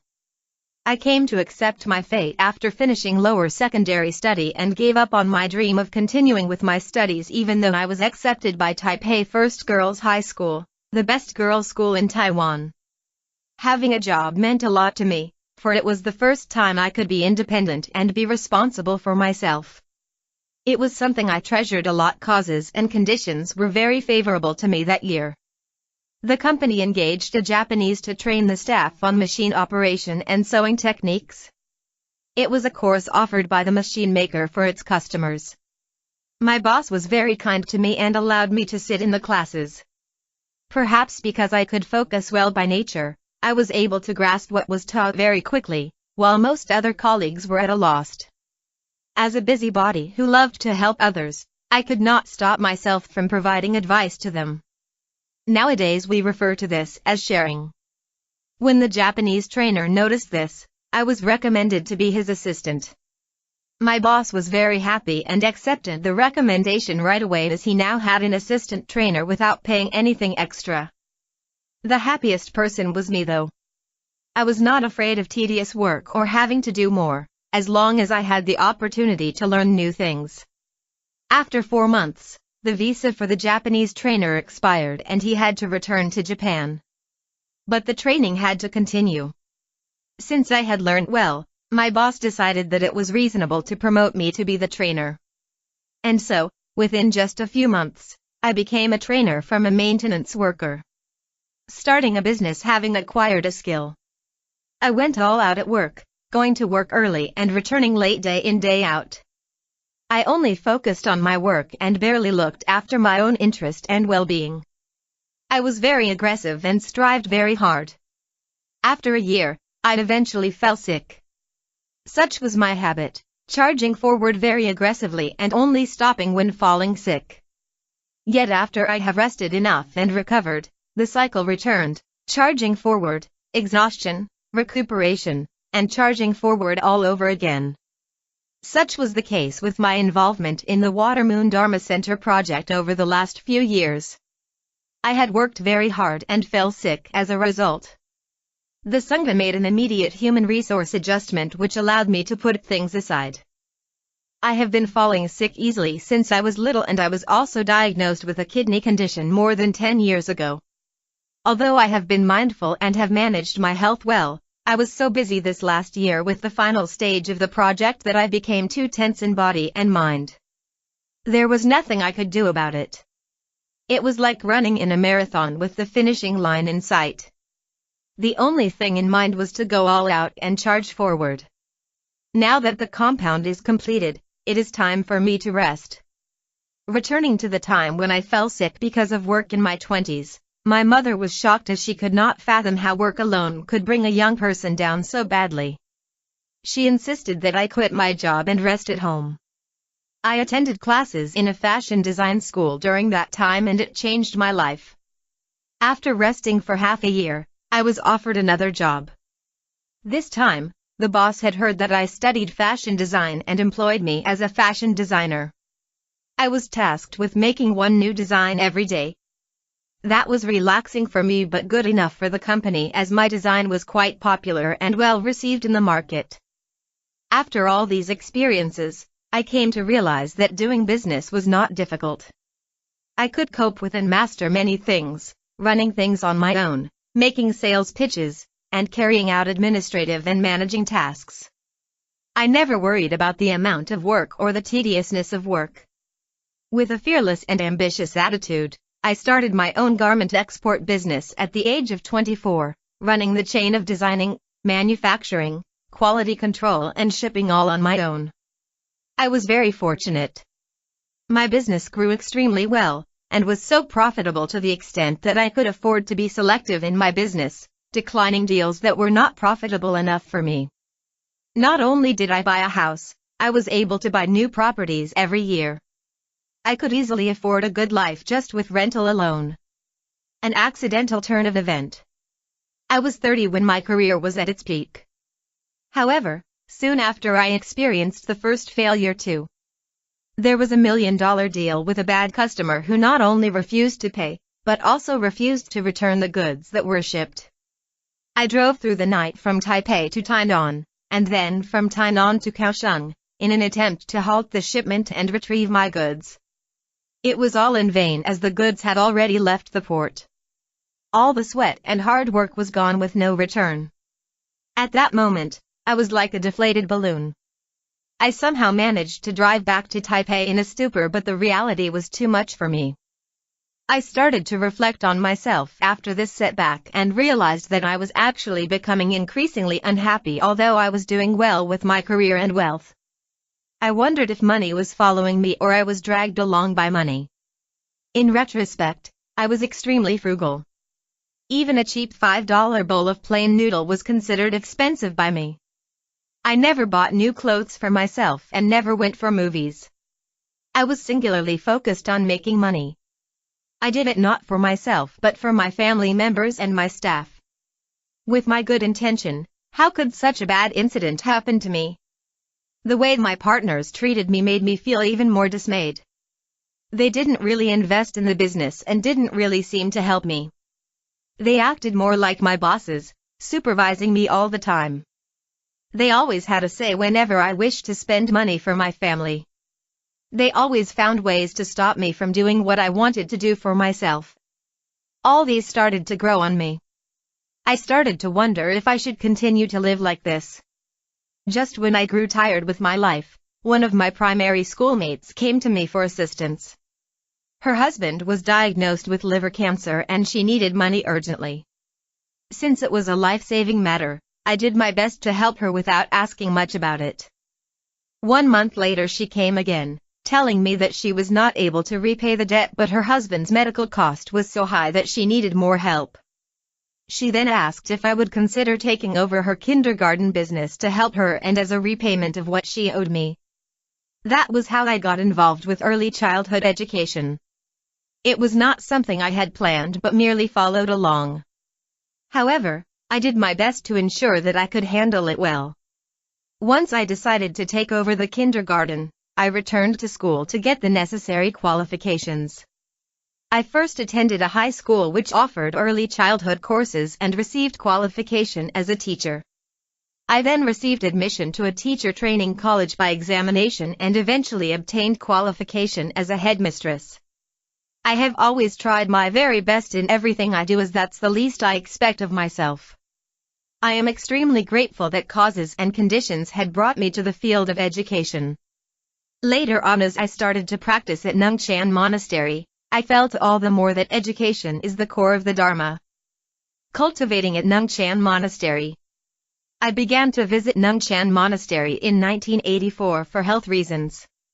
I often went down easily with flu. Since medications only helped temporarily, I thought that I should get to the root and recondition my body. I took Tai Chi and meditation classes and went all around looking for health practice. Meditation classes were rare then. I became very interested when my friends told me that Nungchan Monastery was one of the rare places that offered orthodox meditation teachings. Nungchan Monastery was very different from other places of worship. I liked it very much as it was very pure and serene. The causes and conditions at that time were indeed special. 4 of the students who attended the same meditation course joined the monastic order subsequently. They are Guo Feng, Guo Zhou, and I, who are nuns, and Guo Xin, who is a monk. After the meditation course, I went straight on to a 7-day Buddha recitation retreat. One of the supervising monastics was Guo Qin Fashi. He told me very sincerely, "You must come here. Come as often as possible." I was very touched by his sincerity and this was one of the reasons that I became a regular at the monastery. But the main reason was that I managed to discover what practicing the Dharma was all about. Listening to Shifa's talks and following him in practice, the Dharma was completely integrated into daily living. This, to me, was what I wished to learn and how I wanted to lead my life. During that time, I never missed a single talk Shifa gave. After a few months, Shifu started to notice my active presence and harmonious interactions with the monastics. He asked me if I was interested in becoming a nun. I replied that I had my reservation. When he asked why, I answered, referring to folk sayings in a matter-of-fact manner, "Isn't it often said that Buddhist and Taoist monks and nuns populate the gate of hell? And if I could not truly engage in cultivation and realize enlightenment in this lifetime," I continued, "I fear that I would pay the price of rebirth in the animal realm. That would be worse." To this, Shifu gave me a scolding, rebuking such nonsensical hearsays. He explained that it was truly rare and fortunate for one to accumulate enough merits and virtues to become a monk or nun. Later on in a Dharma talk, Shifu used me as an example to point out the right view about the significance of becoming ordained. Even though I was scolded, I was very happy hearing his talk. Awakening on Meinam River. But was it really true that I didn't want to become a nun? Well, although I verbally said that I was not keen or didn't dare to do so, I found that I actually looked forward to it after Shifu asked me about it. It's just that I could not make up my mind. I was also worried that if I got ordained at Nungchan Monastery, my colleagues would disturb me since it was in Taipei. With this in mind, I decided to leave Taipei for Hualien and return after 1 year. When I returned to Nungchan Monastery after 1 year, it took another round of cajoling by Shifu to help me make up my mind. He said, "You are looking around at different monasteries because your mind is not stable. Just settle your mind and get ordained as a nun here."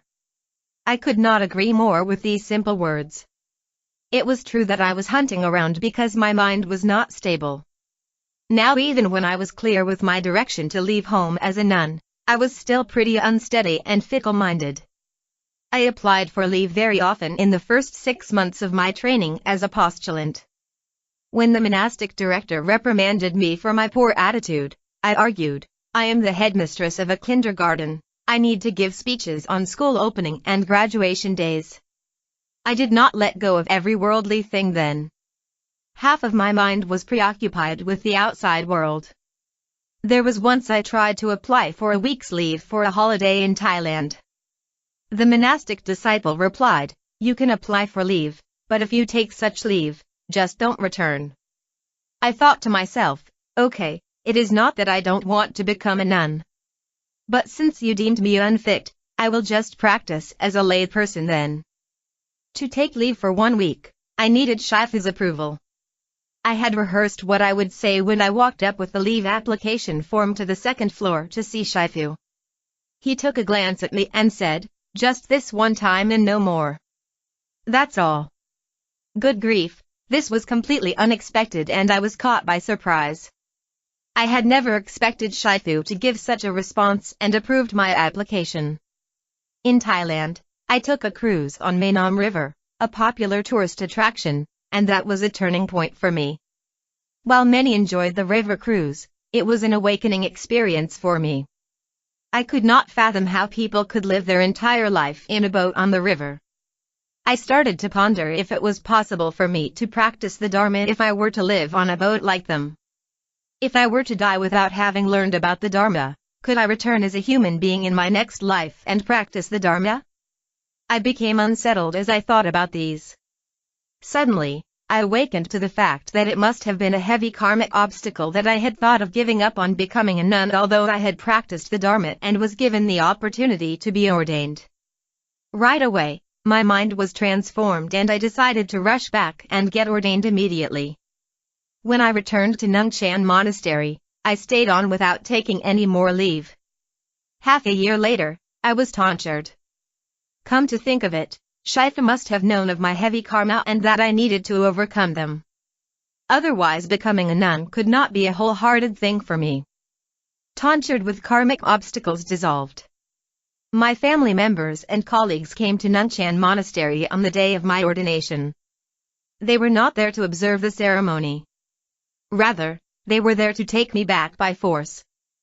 They tried to persuade Shifu that I should not become a nun as I was the main financial pillar of my family and was indispensable. Shifu could not deal with them and told them to take me back. That was probably the first time in the history of Nungchan Monastery that a postulant was taken away by force on the day of ordination. The situation was very tense when I was forced into their car. As soon as I realized that they were about to get on the highway and take me away from Taipei, I spoke to them gravely. You can confine my movement, but you cannot control my mind. I no longer want my career and wealth. All I want is to lead a monastic life. I do not need you to control my life. If you do not let me go, don't be surprised if I were to take an extreme measure. I was very firm. Once again, my mother was the key person this time. Even though she was very reluctant to let me go, she was soft-hearted and asked my colleagues to send me back to my home in Taipei. When we returned to Taipei, my colleagues started to negotiate with me. I was truly upset with them and got truly angry. I reminded them of the heavy karmic retribution if they were to obstruct others from getting ordained. Just when they were caught in hesitation, I ran through the door, rushed to the junction, stopped a taxi and went straight again to Baitu. I arrived at the monastery at 8 p.m. That was such an exciting and dramatic turn of events, just like a dream. I woke up from this dream and could not believe what I had been through. I only remembered all the monks and nuns cheering when they saw me. I was tortured on that very day. The monks and nuns chanted Shakyamuni Buddha for me and I was so touched. Shifu returned to Nungchan Monastery just after the ceremony was over. He said to me, "Guokan, you have dissolved your karmic obstacles." The moment I put on my monastic robes, I told myself, from this point onward I am a nun. I should let go of all my past. That was indeed a reflection of what I had gone through over the years. A bowl of noodle that started everything. My mind became very settled after I was ordained. I felt that I should cherish my monastic life, which was precious and hard to come by. Also, I was no longer young. At the age of 44, I was the oldest to receive ordination at Nungchan Monastery. One of the more memorable things I recalled was about our blankets. When I first became a nun, the blankets came in myriads of colors and designs, resembling those used by old village folks. Actually, we received a lot of plain color fabrics from the devotees, which was just right for blankets. I suggested to Shifu that we should standardize all the blankets with a single color design. Shifu agreed and said that monastics should be using something plain and elegant. He asked me if I could make them. I told him it was a small matter and started to work on the cutouts. With help from our volunteers, we remade every blanket for our monastics. Since there were very few monastics back then, everyone had to take turn to prepare meals in the kitchen, and many became a laughing stock from time to time. There was a monastic who used a ruler for measurement while cutting vegetables. Another one did not remove cucumber seeds but peeled off the skin of bitter gourds. As for me, my cooking was known to be too heavy in flavor. I was known as the 3XS nun, as I used too much oil, too much salt and too much sugar. However, all the other monastics were so kind that they only said good things about my cooking, and I thought that my cooking was really not bad when Shifu tried to correct me. He also spoke in a subtle manner, "Guokan, our dishes should be light in flavor. Your dishes are meant for lay people, not for monastics." I was a bit confused and was not sure whether my cooking was good or not. It was only when a monk could not bear it anymore and began to pick on my cooking that I gradually changed the way I cooked. After I had taken up the position as the dining supervisor, Shifu once commented openly that I was the one responsible for opening up the monastery, making it more accessible to the public. Some other monastics were of the view that I was the one who transformed the ecology of the monastery. The truth is, everything came to be when causes and conditions were mature. In the early days, the monastery was always closed and visitors must first ring the doorbell to get in. Also, one must register in advance for meals. What I had done was to change these two unwritten rules. Once, on the first day of Chinese New Year, we happened to receive a lot of visitors. Though we had prepared enough meals for the lunch hour crowd, visitors continued to come in at around 2 p.m., after lunchtime. I was concerned that they might not have lunch yet, as people normally visited one place after another on the first day of the new year. They confirmed that this was indeed the case. Without hesitation, I invited them for lunch. At that time, there was nothing left to eat and the kitchen volunteers have finished their shift. We did have instant noodle though. Getting instant noodle cooked was quick. With a little vegetable to go with it, it can be nicely served. It turned out that everyone enjoyed the noodle. A bowl of warm noodle was what everyone needed in on that cold and wet day. When the visitors met with Shifu, they told him, Nungchan Monastery has changed. Shifu said that with my creativity, the ecology of the monastery was transformed with a bowl of noodle. He also said that a monastery ought to be a place of convenience for others, not a place of rules and regulations. Rules and regulations, if any, should be used to regulate ourselves, not to be imposed on others.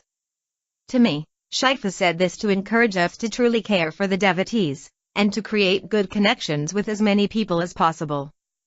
From then on, we have ensured that meals were provided for all visitors to Nungchan Monastery, be it just a few people or a crowd.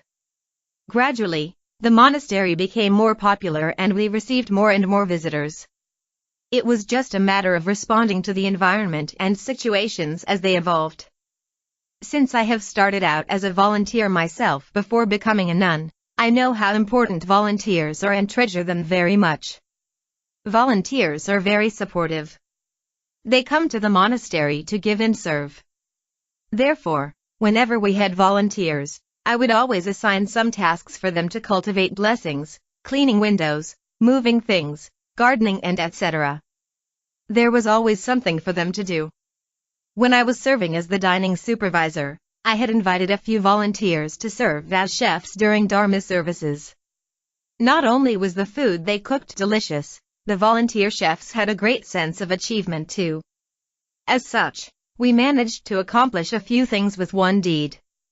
Another thing that I thought of was to organize the kitchen systematically. For example, we reshelved the kitchen utensils and labeled the compartments with photos of the utensils, making everything clear in a glance. We hope to make life easy with new ideas.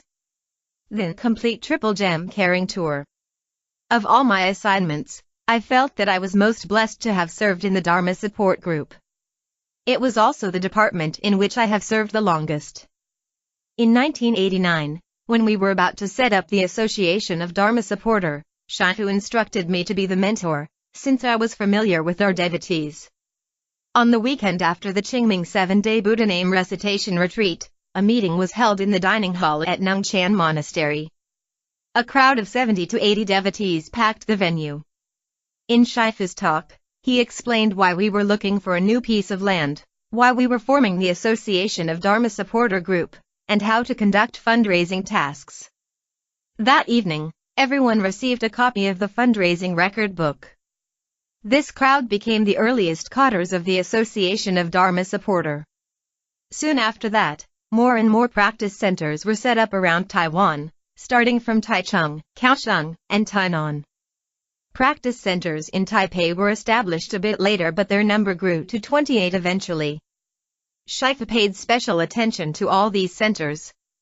Every time when he returned to Taiwan, he would make touring and extending his care to these centers a priority. As related in his books, Shifu held many fellowship gatherings in the homes of the local fundraising leaders in the early days. Normally, around 20 to 30 fundraising members attended these gatherings. The number of participants was not large, but people got along really well and the atmosphere was always very warm and receiving. Shifu's talks in these fellowships were often different at different locations and times. Normally he would start with a talk, followed by a question and answer session, and a final conclusion. He called this the complete triple gem model, since everyone was learning to emulate the Buddha by learning about the Dharma delivered by the Sangha. I benefited and learned a lot from this process.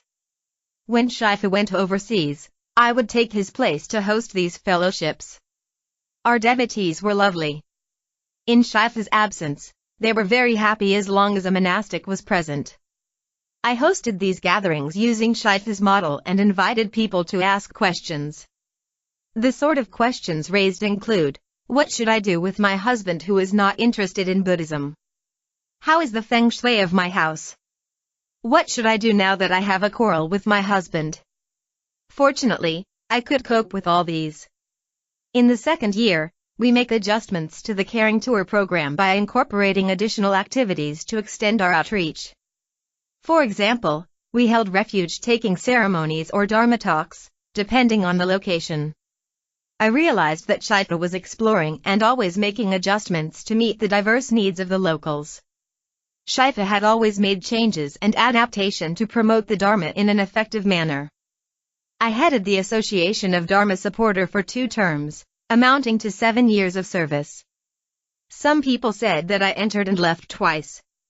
In the 5th year of my first term, Shifa summoned me one day and instructed me to go to Taichung with the task of setting up the Taichung branch.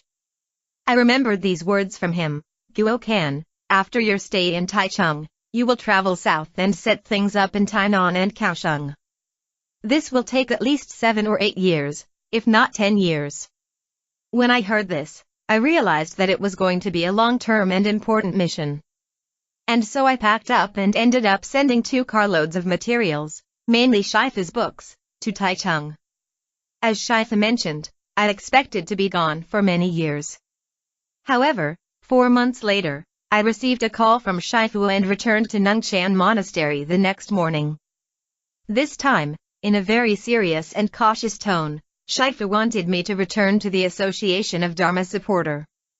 I refused and explained that things had just started to pick up in Taichung, where the devotees had just learnt to handle the Dharma instruments and were all ready to go. But no matter how hard I tried, I could not convince Shifu, and ended up being persuaded by him. So I returned to the Association of Dharma Supporter again. Once again, I did it with gratitude. It was a great blessing to participate in meetings with him and went on caring tours with him. I remember an incident in Kaohsiung where we stayed in the house of a devotee. When we were about to leave on the next day, Shifu asked if I have tidied and cleaned up the room. I told him I had done so. Without a word, Shifu turned around, walked into the bathroom, picked up a piece of dry cloth and took a swipe at the wash basin. "How can you say it is cleaned? There is still water here." Right then, I understood what he wanted us to do: tidy and clean up the place so that we can hand it back in the same condition as when it was handed to us. I quickly worked to clean up everything: the wash basin, bathtub, and even the floor. This was Shifa's way to teach us by example that we should cherish and be grateful to everything and place offered to us for temporary use. The Marathon of Monastery Rebuilding. I have learned the Dharma passed down by Shifu. I have also learned and followed Shifa's spirit. To repay his kindness, I devote myself to performing every task wholeheartedly. As long as I live, I will dedicate myself day after day and do whatever I can, until I could not work anymore. In 2007, Shifu and the Sangha assigned a new task to me: to serve as the monastic director of Nungchan Monastery and manage the new Water Moon Dharma Center project. I was grateful to be given this opportunity. This project was like a marathon. It was full of challenges, and yet we managed to overcome each and every one of them. Monks and nuns with Guo as their first Dharma name started their monastic life at Nungchan Monastery and had a very strong bond with it. Since the Dharma Dry Mountain compound was completed, it has been the venue for major events, and that was to be expected. On the other hand, Nungchan Monastery was designated as a historical site by the Taipei City Council in 2004. We also expected that it would turn into a construction site during the rebuilding process. The first thing I needed to do was to make sure that construction and Dharma practices could be held concurrently in the monastery ground. Dharma activities such as the weekly Buddha name chanting and group meditation practices, and annual events such as the Qingming 7-day Buddha name recitation retreat, the 7-day Amitabha Buddha recitation retreat and the Emperor Liang's repentance assembly were carried out as usual. The second stage was land clearing and relation building with our neighbors. Clearing the land was needed to resolve our parking problem. In the past, parking had always been an issue whenever we had big events, causing a lot of inconvenience to our neighbors. We foresaw the problem to worsen with the rebuilding project. Therefore, building a bigger parking area was a priority for me. At the same time, we actively engaged our neighbors, starting by greening the surrounding and working hand in hand to improve our common environment. Once we settled the human and environmental issues, we moved on to the third stage, the main construction project. I knew little about architecture, and coordinating such a project was very complex. As a result, I was always looking for supports and resources. On weekends and holidays, I would consult with relevant experts. The singular aim was to complete the project and open the new compound by 2012, which was the Year of Dragon. It was my wish that we complete our project in the Year of Dragon, since dragon and elephant are the symbols that signify outstanding teachers of the Dharma. That would be an auspicious beginning for Nungchan Monastery to become an incubator for excellent and outstanding Dharma teachers for generations to come. Indeed, we managed to complete the project on time. The fourth stage was to prepare for the opening with a series of Thanksgiving events. The Water Moon Dharma Center at the Nungchan Monastery is a collective attainment, the result of enormous support and collective wisdom of all those who have followed and practiced with Shifu over a span of 20 to 30 years. It was an extremely moving experience for everyone when the rebuilt monastery was open. I was most joyful at the sight of the congregation of supporters spanning 3 generations, the elders, the middle-aged, and the young ones. The rebuilding of Nungchan Monastery into the Water Moon Dharma Center was completed in just a few years. Many people felt that it was an incredible feat and asked me how it was possible. I reasoned that it was all about one's will and aspiration, just like the founding of Dharma Drum Mountain by Shifu, blazing a new path out of wilderness, turning the impossible into possible with the power of his vows. Nungchan Monastery was the origin of Dharma Drum Mountain. The Water Moon Dharma Center project was entrusted to me by Shifu and the Sangha. I saw it as a marathon which I must complete by all means. Now that the monastery has been rebuilt, my mission is completed. I am very grateful to the Sangha for allowing me to take a break so that I can start anew and to look after my body and mind. I vow to repay the Buddha by offering my mind in its depth and entirety to the infinite universes. My mind has become more and more open and expansive. In the past, I used to feel that I was very important and was indispensable for the project. It was such an ignorant thought. There are so many talented people in our organization. Surely there will be people who can lead and shoulder different tasks and missions at a different time. I am very happy that I finally have time for myself to contemplate and settle my mind. This, perhaps, is the message from the Buddhas and Bodhisattvas that I have completed my mission of that particular phase, and now is the time to devote myself diligently to my practice. This little insight means a lot to me, as it reinvigorates me with a great deal of energy and Dharma joy, inspiring me with spirit of fundamental practice as profound cultivation. I feel incredibly great with such an arrangement made by the Sangha. Interviewed on July 22, 2013 at Yunlei Monastery by Hulagi. Edited by Hulagi. Educating and nurturing us in all aspects of life. Venerable Gokai. Shifu once said, "A master or Shifu should bear the responsibility for guiding, educating, nurturing, and protecting all his disciples. This ranges from their spiritual practice to their daily living. Shifu taught and nurtured us, the newly ordained disciples, on everything we need to know meticulously. The nitty-gritty of everyday life, including how we should put on our cloth, how to use the scarves, and how we should walk, had to be taught." Introducing the speaker. Venerable Gokai.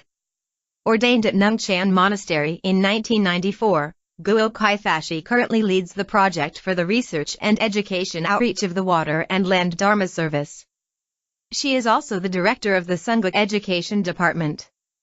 Reflecting upon her youthful naivety in the past, which created a lot of problems, Gokai Fashi is full of gratitude to Shifu for patiently coaching her and nurturing her growth.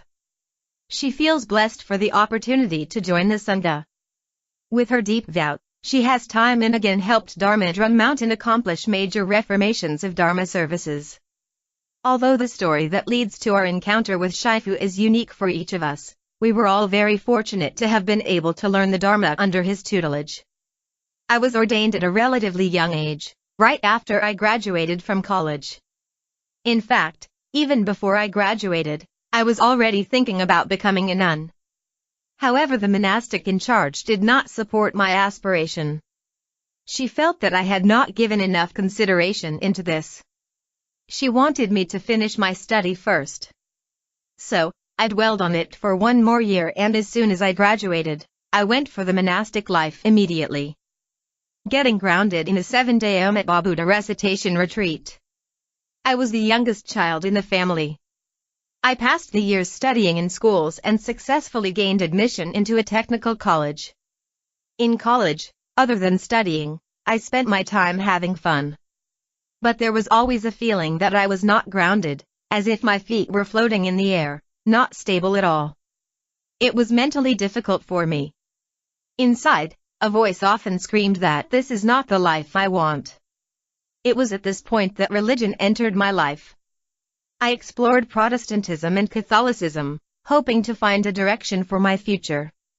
Later on, I had the opportunity to participate in a 7-day meditation retreat at Nungchan Monastery. The only experience I could relate throughout the entire retreat was bodily pain. However, it was strange that after experiencing so much pain, I still felt like attending a retreat again. Thus, right at the heel of that retreat, I attended a 7-day Om Buddha recitation retreat.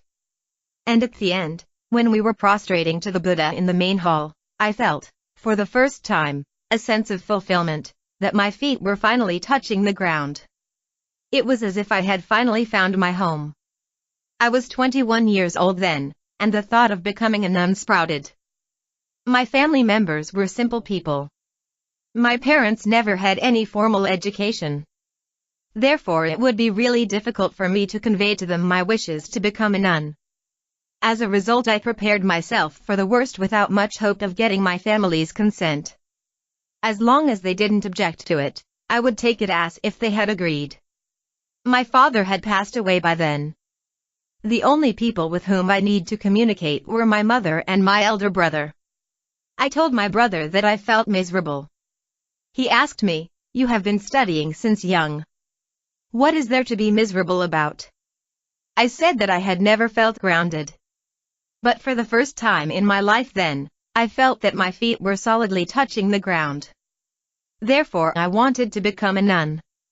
My mother was wailing in front of our ancestors' memorial tablets. "She has been possessed and she wants to be a nun. What should we do?" I supposed it was hard for every mother to part with her daughter for such a reason. My elder brother was even harsher. He said, "If you walk out of this door, don't ever come back again." My mother added, "You can become a nun, but don't ever come back to beg for alms." My lay family lives in Wanli, very close to Jinshan, where Dharma Drum Mountain is located. In Chinese history, it was believed that when Yu was working around the country to control the Great Flood, ca. 2150 BC, he didn't visit his family even when he passed by his home 3 times. For me, that was not unusual. I passed by my home often without going in, as I had always remembered what my mother and elder brother said to me when I told them I wanted to be a nun. It was 10 years after I became a nun that I realized that their attitudes had changed. My mother and other family members have said positive things about my choice, at different times and places, to different people. My mother said, "My youngest daughter was smart to become a nun on her own accord." My elder brother said, "If I had a chance to start all over again in life, I would choose to become a monk." My elder sister said to me, "If I could turn back the clock, I would become a nun with you." That was my story in becoming a nun. The original intention was not to depart from afflictions, to transcend the cycle of birth and death, or to deliver sentient beings. It was simply to lead a different way of life, a well-grounded one. Shifu's transformative Dharma and opportune lessons. I brought along my afflictions when I moved in with the Sangha. As a result, I created a lot of problems for the community. Not many people know about this part of my history. The moment I moved into Nungchan Monastery, I started to feel, why are there so many idiots? How could things be done this way? I was living in my own fantasy about how things should be. This was aggravated by the fact that I have just started out on my monastic life. Moreover, as I was still very young, I was brimming with energy. My outlet was to quarrel with others for all sorts of matters. One time, Shifa had enough of my antics. Halfway through the morning service, he called me aside to speak to me. We went to the reception area and Shifu said, "Do you know that you've been a troublemaker? People have been complaining to me about you for minor and major matters alike." I was nonchalant and told Shifu, "I am the most amenable and have never complained about others." Looking back, I really feel ashamed of what I did. You can tell how annoying I was when I started out as a monastic and how tough it was for Shifu to manage someone like me.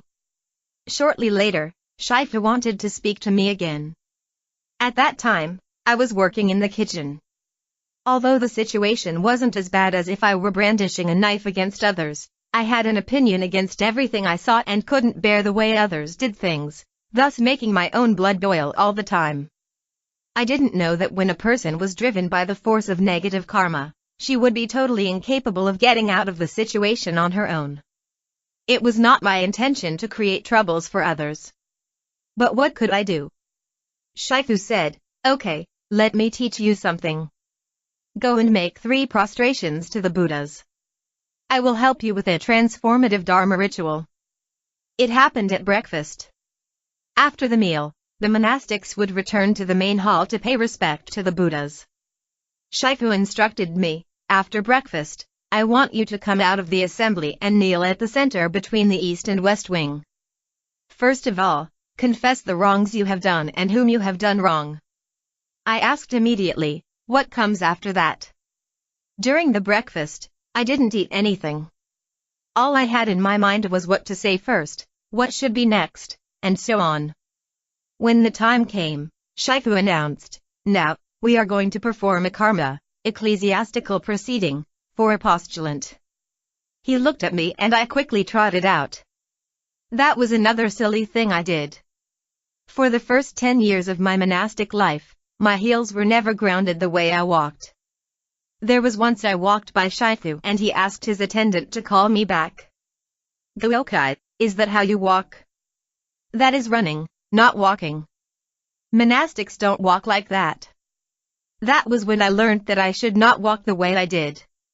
After that incident, I would avoid Shifu the moment I saw him from a distance.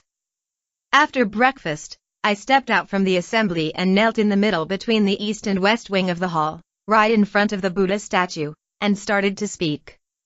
As I spoke, I suddenly felt really sorry for letting Shifu down and stopped following my script.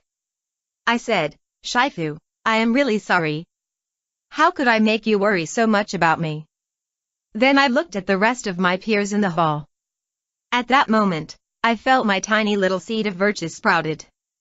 For the first time, I really understood what repentance was all about. It was a wonderful feeling. When one was engulfed by afflictions, the body felt very heavy. The moment I finished my repentance, I felt that my body was as light as cotton. It was exactly the same as the sense of lightness one might experience in meditation. After getting up, I felt very embarrassed about myself and quickly returned to the dormitory room to hide. I later learned that the rest of the monastics were also hiding and asked why they were doing that. A senior said to me, "Wow! What a great opportune lesson! What a successful karma!" I was told that many other monastics were deeply moved by the repentance and hid in the bathroom to cry. From then on, I was very certain that I have found a Shifu with Dharma, not wizardry, but true Dharma. My faith in Shifu became deep and irrevocable. I am now teaching the Sila, precepts, and Vinaya, disciplines, in the seminary, and there is a very important type of karma called rehabilitation that I have taught. This was none other than the proceeding of coming out with my confession taught by Shifu. The only thing was that I didn't know exactly what I had done wrong. I recently shared some of my experience with the students at Dharma Drum Sangha University. I told them that I used to be a troublemaker. When I was still a postulant, I approached Shifu one evening as he was going upstairs after the bedtime board has been struck, telling him that I wanted to repent. Shaifa said it was already very late and went upstairs. A few minutes later, Shaifa came down and asked me in a serious manner what it was that I wanted to repent. After hearing my confession, Shaifa asked, Guokai, if Shaifa were to ask you to leave Nungchan Monastery, would you leave? I replied that I would leave if Shaifa were to say so. Shaifu said, no, that's wrong. You should kneel down immediately and repent, not just leave if Shaifu asks you to leave. After learning about the Sila and Vinaya, I came to know that not accepting another monastic's request to repent is considered a violation of the precept. That's why when I requested to repent, Shaifu accepted my request although he was already exhausted. From the perspective of Bodhisattva precepts, rejecting someone's request for repentance is against the spirit of compassion. As part of his coaching, Shaifu gave me a special assignment, chanting to the frogs every day. In the early years, there were a lot of frogs by the hills and streams on Dharma mountain. At sunset, the frogs would be croaking and it was very noisy. Shaifu instructed me to chant to the frogs and compete with them vocally. Otherwise, I would be quarreling with others day and night. After chanting to the frogs for 1.5 years, I somehow managed to master and memorize all the chants. That's why it is very important to have a Shaifu or master. For monastics or serious lay practitioners, having a Shaifu who understands the conditions of our body and mind is very important. Although reading books and studying the sutras can be beneficial, a Shaifu who can provide timely guidance is indispensable. Anyway, after the repentance incident, other monastics in the Sangha discovered that I have changed tremendously. I was at least no longer as troubling as I used to be. I am very grateful for my years with Shaifu since my renunciation. He coached and nurtured me in a meticulous manner until I became more like it. The process took about 10 years. Educating and nurturing us with inexhaustible loving kindness. After Shaifu passed away, I would sometimes ponder over his leadership. Shaifu was ordained when he was a teenager and didn't get to spend much time with his family. Yet he was able to lead the Sangha. From the early days when there were 50 to 60 disciples of the Guo generation to more recent time when there were 200 to 300 monastics, his tireless efforts were underpinned by his hopes on us. Shaifu once said, being a Shaifu, I have to be responsible for educating and nurturing all my disciples. That covered our daily living as well as our spiritual practice. Speaking for myself, some of the experiences were funny. Shaifu taught us how to mend our clothing and how to wash our clothes with just 3 basins of water. He also instructed us on how to cook dishes for different occasions, showing the differences between the so-called mass meals and guest meals. When I was new to the monastic life, I used to think that Shaifu liked to dine with guests. Shaifu said, it is not that I like to dine with guests. Have you ever seen me eating while I was with the guests? Indeed, Shaifu never ate when his guests were having meals. Shaifu has carefully taught our bunch of newly ordained disciples in all aspects of our daily living in detail. This includes how to dress, how to put on the scarves, and how to walk. Everything had to be taught. During one summer retreat, Shaifu showed us how we should walk. He had every of his disciple walking in front of him, as he corrected them one by one. In many situations, we only looked at things on the surface and thus harbored a lot of questions. But if we understood Shaifu's intention and rationale, we would be very touched. For instance, we used to argue with Shaifu that the monthly allowance of $500 was too little for monastics staying with the main Sangha, as those at the branches were getting twice as much. We thought that it was really unfair. Shaifu replied saying that the monastics at the branches were on their own without much support. The two should not be compared. Unlike those with the main Sangha for whom $500 were enough, the monastics at the branches had more expenses and therefore they were given a larger allowance. True enough, everything we needed for our daily living, food, clothing, room, and getting around, was well taken care of. We didn't need money at all. Anyway, if we had questions about things and asked Shaifu about them, he would patiently told us the reason in detail. Shaifu also told us that since we have left home for the monastic life, we should not visit our lay family too frequently. As long as there were people who could care for our parents, we should not worry about them. It would be no good if monks and nuns kept going home to visit their lay families. But I remember an occasion when a fellow monastic had to go home to visit her mother who was sick. When he was done giving the morning talk after breakfast, Shifu took out a red pocket with money inside and gave it to the monastic, along with a basket of fruit he had asked the dining director to prepare. Shifu asked her again if she had money with her and whether it was enough for the bus fare. It was quite touching for us to see that. Now that I am serving as the monastic director, whenever I come across monastics who need to visit their lay families, I will remember the example shown by Shifu and will show them my care and support. That's a good example of the way Shifu taught us. Of course, Shifu was very strict with his monastic disciples. He used to admonish us, "You don't talk like a monastic, eat like a monastic, walk like a monastic, or dress like a monastic. None of what you do is like a monastic." We would reflect on ourselves and question if we were really as bad as what Shifu said we were. Shifu held the principle of personally coaching the disciples, which I truly respect. Although Shifu had never lived in a populated monastery or with a monastic sangha, he was able to set up such a large sangha. In the recent history of Chinese Buddhism, there is hardly any portrayal of eminent monastics establishing monastic sangha. That's because it's a very tough job. I eventually understood that eminent monastics made compassionate vows to take in disciples and engage in monastic sangha building to ensure the continuity of the true Dharma and the wisdom tradition of Buddhism. In the past, I used to think that Shifu spent too little time on the monastic sangha. Looking back on all that had happened, I realized that Shifu had spared no effort to nurture the sangha. Unfortunately, we as his disciples did not live up to it.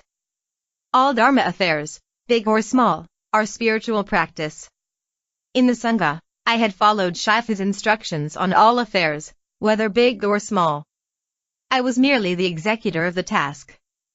From setting up camps for high school dropouts and short-term monastic life retreats more than 10 years ago, to organizing the Liang Emperor's repentance ritual at Nungchan Monastery, and the water and land Dharma service at Dharma Drum Mountain, Shifu handed all those tasks to me so that I could learn from the experience.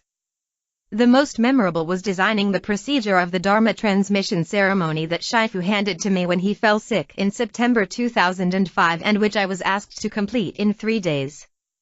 I suppose everyone still remembers the Dharma talk given by Shifu regarding the transmission of Dharma. Shifu told us that the spirit of Dharma transmission lied not in the formality of receiving transmission, but that whoever shared his vision and made an effort to propagate the vision of Dharma Drum Mountain could all be considered his Dharma heirs.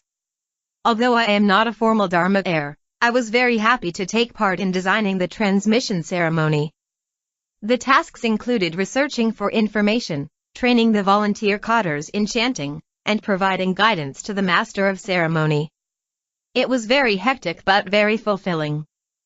Shifu spent his whole life bringing renewal to the traditions by endowing it with innovative ideas in accordance with contemporary needs. Nowadays Buddhist groups carry out Dharma transmissions in all sorts of manners. What distinguishes Shifu from others was that while he followed in the footsteps of the older generations, he had adapted the practice to suit the modern society. Instead of abolishing the 1,000-year-old system or adopting it completely, Shifu had sought to reform it. As such, he was able to inspire others with what he had inherited. Some examples include ideas such as protecting the spiritual environment, five-fold spiritual renaissance, and 6 ethics of the minds. Although these are not conventional Buddhist terminology, they are none other than the Dharma. Since 2002, the DDM Monastic Sangha has started doing research on the water and land Dharma service. In 2004, I was assigned to head this project. Shifu once remarked, "It was fortunate that we have assigned this task to Guokai. She's not smart but she knows how to ask people." He also said, "Guokai has the will and courage but it's a pity that the quality of her work is kind of coarse." I didn't know whether this was a compliment or a criticism. But I did understand Shifu's intention. He wanted me to find a worky partner who had a keen eye for detail, so that we would complement each other and get the project done. Shifa was right to say that I was not smart. That was precisely why I went around seeking guidance from others, including scholars in the Academia Sinica, the National Palace Museum, as well as relevant institutes and departments in universities. Through this process, bit by bit, the Dharma Drum Mountain Water and Land Dharma Service took shape.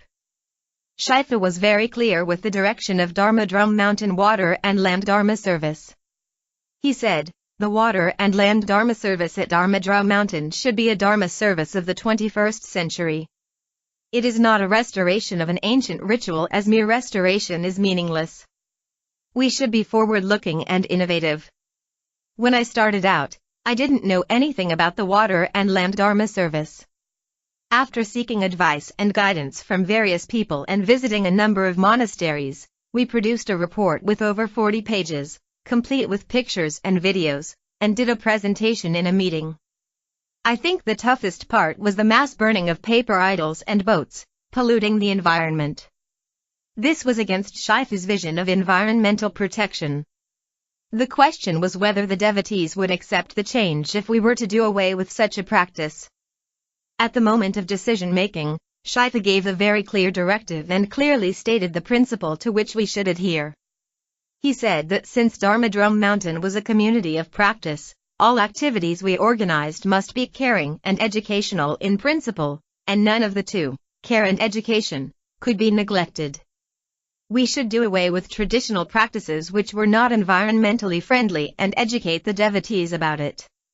I was very touched when he said that, realizing that Shifa was a truly rare and great teacher. I renewed my vow to follow Shifa life after life. Since I am not sure whether I would have the ability to follow Shifu if he were to go to another space to deliver sentient beings, I have to nurture the same karmic cause as he did by following in his footsteps. Hopefully, that will enable me to be with him again in future lifetimes. In an article written by Shifu in his younger days decades ago, he pointed out that all ritual practices in Buddhism must adhere to the spirit of cultivating the Dharma, regardless of the historical backgrounds that brought about their creations. There was, however, no practicing community with which he could implement such ideas. Now the time has come and Dharma Drum Mountain is ready to implement ritual practices such as the Water and Land Dharma Service according to Shifa's early vision. All we need to do is to put in all our effort and follow the direction pointed out by Shifu. Such visions are what distinguish Shifa from others. Nurturing dragons and elephants and not abandoning sentient beings. Shifa was very imaginative. In the past, we never recognized this uncanny ability of his. Now when I walk on the hills in quietude, I can see his vision. In the past, Shifa used to tell us while taking a walk after light dinner, "Come here, do you see the elephant's ears over here? The middle is the elephant's back and there's its tail." We were puzzled. Weren't these just hills? We felt that Shifa was far too imaginative. After pointing out the elephant, Shifa continued, "Do you see the tail of the dragon, its claws and head?" None of us could see what he saw. Some were even giggling in the back, wondering why Shifa seemed to have become more imaginative as he grew older. Now when I walk past these places, I understand that Shifa's vision of dragon and elephant was an expression of his hope that everyone at Dharma Drum Mountain could aspire to be dragons and elephants, which were symbols of accomplished monastic practitioners who shoulder great responsibilities. The names Shifa gave to all the places at Dharma Drum Mountain were endowed with profound significance. There is another story to share. On the eve of one Mid-Autumn festival after the monastic Sangha has moved to Dharma Drum Mountain, I bumped into Shifu on the campus. Shifu asked me if there were any activities on the festive evening the next day. I said, "Yes, we are holding the precept recitation practice." Shifu was astonished. "Why are we reciting the precepts on the Mid-Autumn festival?" I said, "Mid-Autumn festival falls on the 15th day of the 8th lunar month. Surely we have to recite the precepts on the 15th day as usual." Shifu explained on the spot that Mid-Autumn festival was a very important festival for Chinese and many people would be visiting Dharma Drum Mountain. We could hold the precept recitation practice earlier or postpone it. He said that we should be more flexible with our schedule and try to infuse Dharma practices into festive activities. During one Chinese New Year, Shifu was already ill and his stamina was visibly low. I suggested to Shifu that we should arrange for the public to visit him en masse, instead of coming to see him in batches. This would allow him to get more rest. I ended up getting a scolding from Shifu. He said that the public came here mainly to visit him. No matter how tiring such meetings were, he would not change them. On another Chinese New Year, there was such a large crowd heading up the mountain that the traffic jam extended all the way to the boulder emblazoned with the DDM icon at the foot of the hills. It was near noontime and Shifu had to head down the mountain for other activities. I advised Shifu to stop receiving visitors and getting some rest. Shifu refused and insisted that he would wait until all the visitors arrived on campus before he would leave. He didn't want to leave anyone disappointed. That was his spirit of not abandoning any sentient being. During the construction of the Dharma Drum Mountain complex, Shifu frequently inspected the construction site. At one time, after touring the site, he attended a meeting immediately. He stretched himself and then said to us smilingly, "It's so busy and tiring. Yet, I feel really happy despite being busy and tired." To these days, I am still savoring these words of his. If I had not become a nun, I would never live such a fulfilling life. Now after waking up each day, I will work according to my schedule, attending to one task after another. There is never a moment of time wasted or any complaint of exhaustion. Interrelations of causes and effects at critical moments. Shifu's teaching has been a breath of fresh air for many of us, whether it's his living example or his verbal guidance. However, the critical thing is whether we can carry on with his legacy. Shifu has said that whether Dharma Drum Mountain continued to exist as a practice center 1,000 years down the road depended on the second and third generations of its Sangha. These two generations had the toughest jobs cut out for them. I am really glad to see that this series of talks titled Encounters with Master Sheng are being organized. Through the sharing of disciples who have practiced with Shifu, the future generations can get a glimpse of Shifu's guidance and the little stories in daily living that are so touching. Today I have brought an heirloom, a collection of letters which Shifu had written to his monastic disciples while he was abroad. Shifu always wrote to his disciples when he was abroad. When I received a letter from Shifu, I would kneel in front of a Buddha statue to read it, with joy welling up in my heart. In these letters, Shifu conveyed his hopes and expectations of his disciples, his visions of Dharma Drum Mountain, the role of Dharma Drum Mountain on the world stage, as well as our positioning in the global Buddhist community. They are all very moving. The scripture says, "Parents' love for their children lasts only one lifetime, Buddha's love for sentient beings lasts forever." I always think of Shifu whenever I read this passage. The love and care Shifu extended to his disciples were just like that of great bodhisattvas who returned to our world on the power of their vows, as described in the scriptures. Shifu has studied the precepts and Vinaya in depth, attained profound insights in cultivation, and was well learned on the history and doctrines of the Dharma. Without such a well-rounded accomplishment, it would be very hard for him to succeed in establishing a monastic Sangha in accordance with the Buddha's original intention. We are really fortunate to be able to practice the Dharma under Shifu's guidance. I have been telling myself that if I want to be Shifu's disciple in future lifetimes, I need to nurture the same karmic cause as he did and follow his footsteps. Otherwise, I would probably miss the opportunity of practicing with him again when I come upon a fork in my cyclical sojourn. I have a very deep karmic affinity with Shifu in this lifetime. I have joined the Sangha because of Shifu. In the past, I used to seek Shifu's guidance for all sorts of matters and let him make the decisions. I was so blessed and happy. Now that Shifu is no longer around, I have to take ownership of all matters, and it is only now that I know how tough it is. If we think of Shifu and wish to be with him in future lifetimes, the only way is to nurture the same karmic causes that he has nurtured.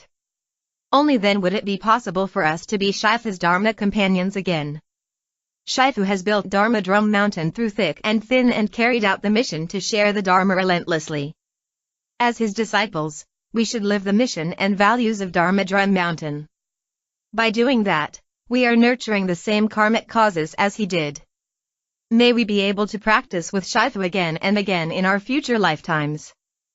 Talk given on April 7, 2010 at the Sheng Education Foundation.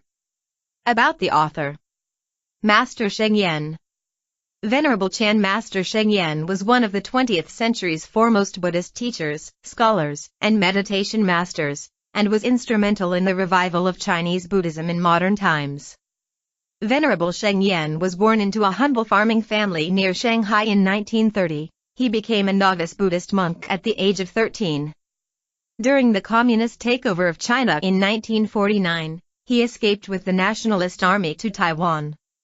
At the age of 28, after 15 years of strenuous scriptural study and struggle in his meditation work, while sojourning at various monasteries in southern Taiwan, he had the deepest spiritual experience of his life. Soon after, he entered into a solitary 6-year meditation retreat to deepen his realization. He later received formal lineage transmission in both the extant lines of Chan, Zen, Buddhism, making him the 57th generation master in the Linji line and the 52nd generation master in the Kedong line of Chan. In 1969, Venerable Sheng went to Japan to attend graduate school, with the conviction that a strong education would be required to revive Chinese monasticism. In 6 years he obtained master's and doctorate degrees in Buddhist literature from Risho University, becoming the first monk to earn a doctorate in the history of Chinese Buddhism. For the last 30 years of his life, he tirelessly devoted all of his energy to advancing Buddhist education, reviving the tradition of rigorous education for monks and nuns, leading intensive Chan meditation retreats worldwide, engaging in interfaith outreach, and working on behalf of world peace, youth development, and gender equality. Venerable Sheng passed away peacefully in Taiwan on February 3, 2009. He is revered by tens of thousands of disciples and students around the world. His wisdom and compassion is found in his books in Chinese, English, Japanese, and several other languages, and in the teachings of his students and Dharma heirs both in Asia and the West.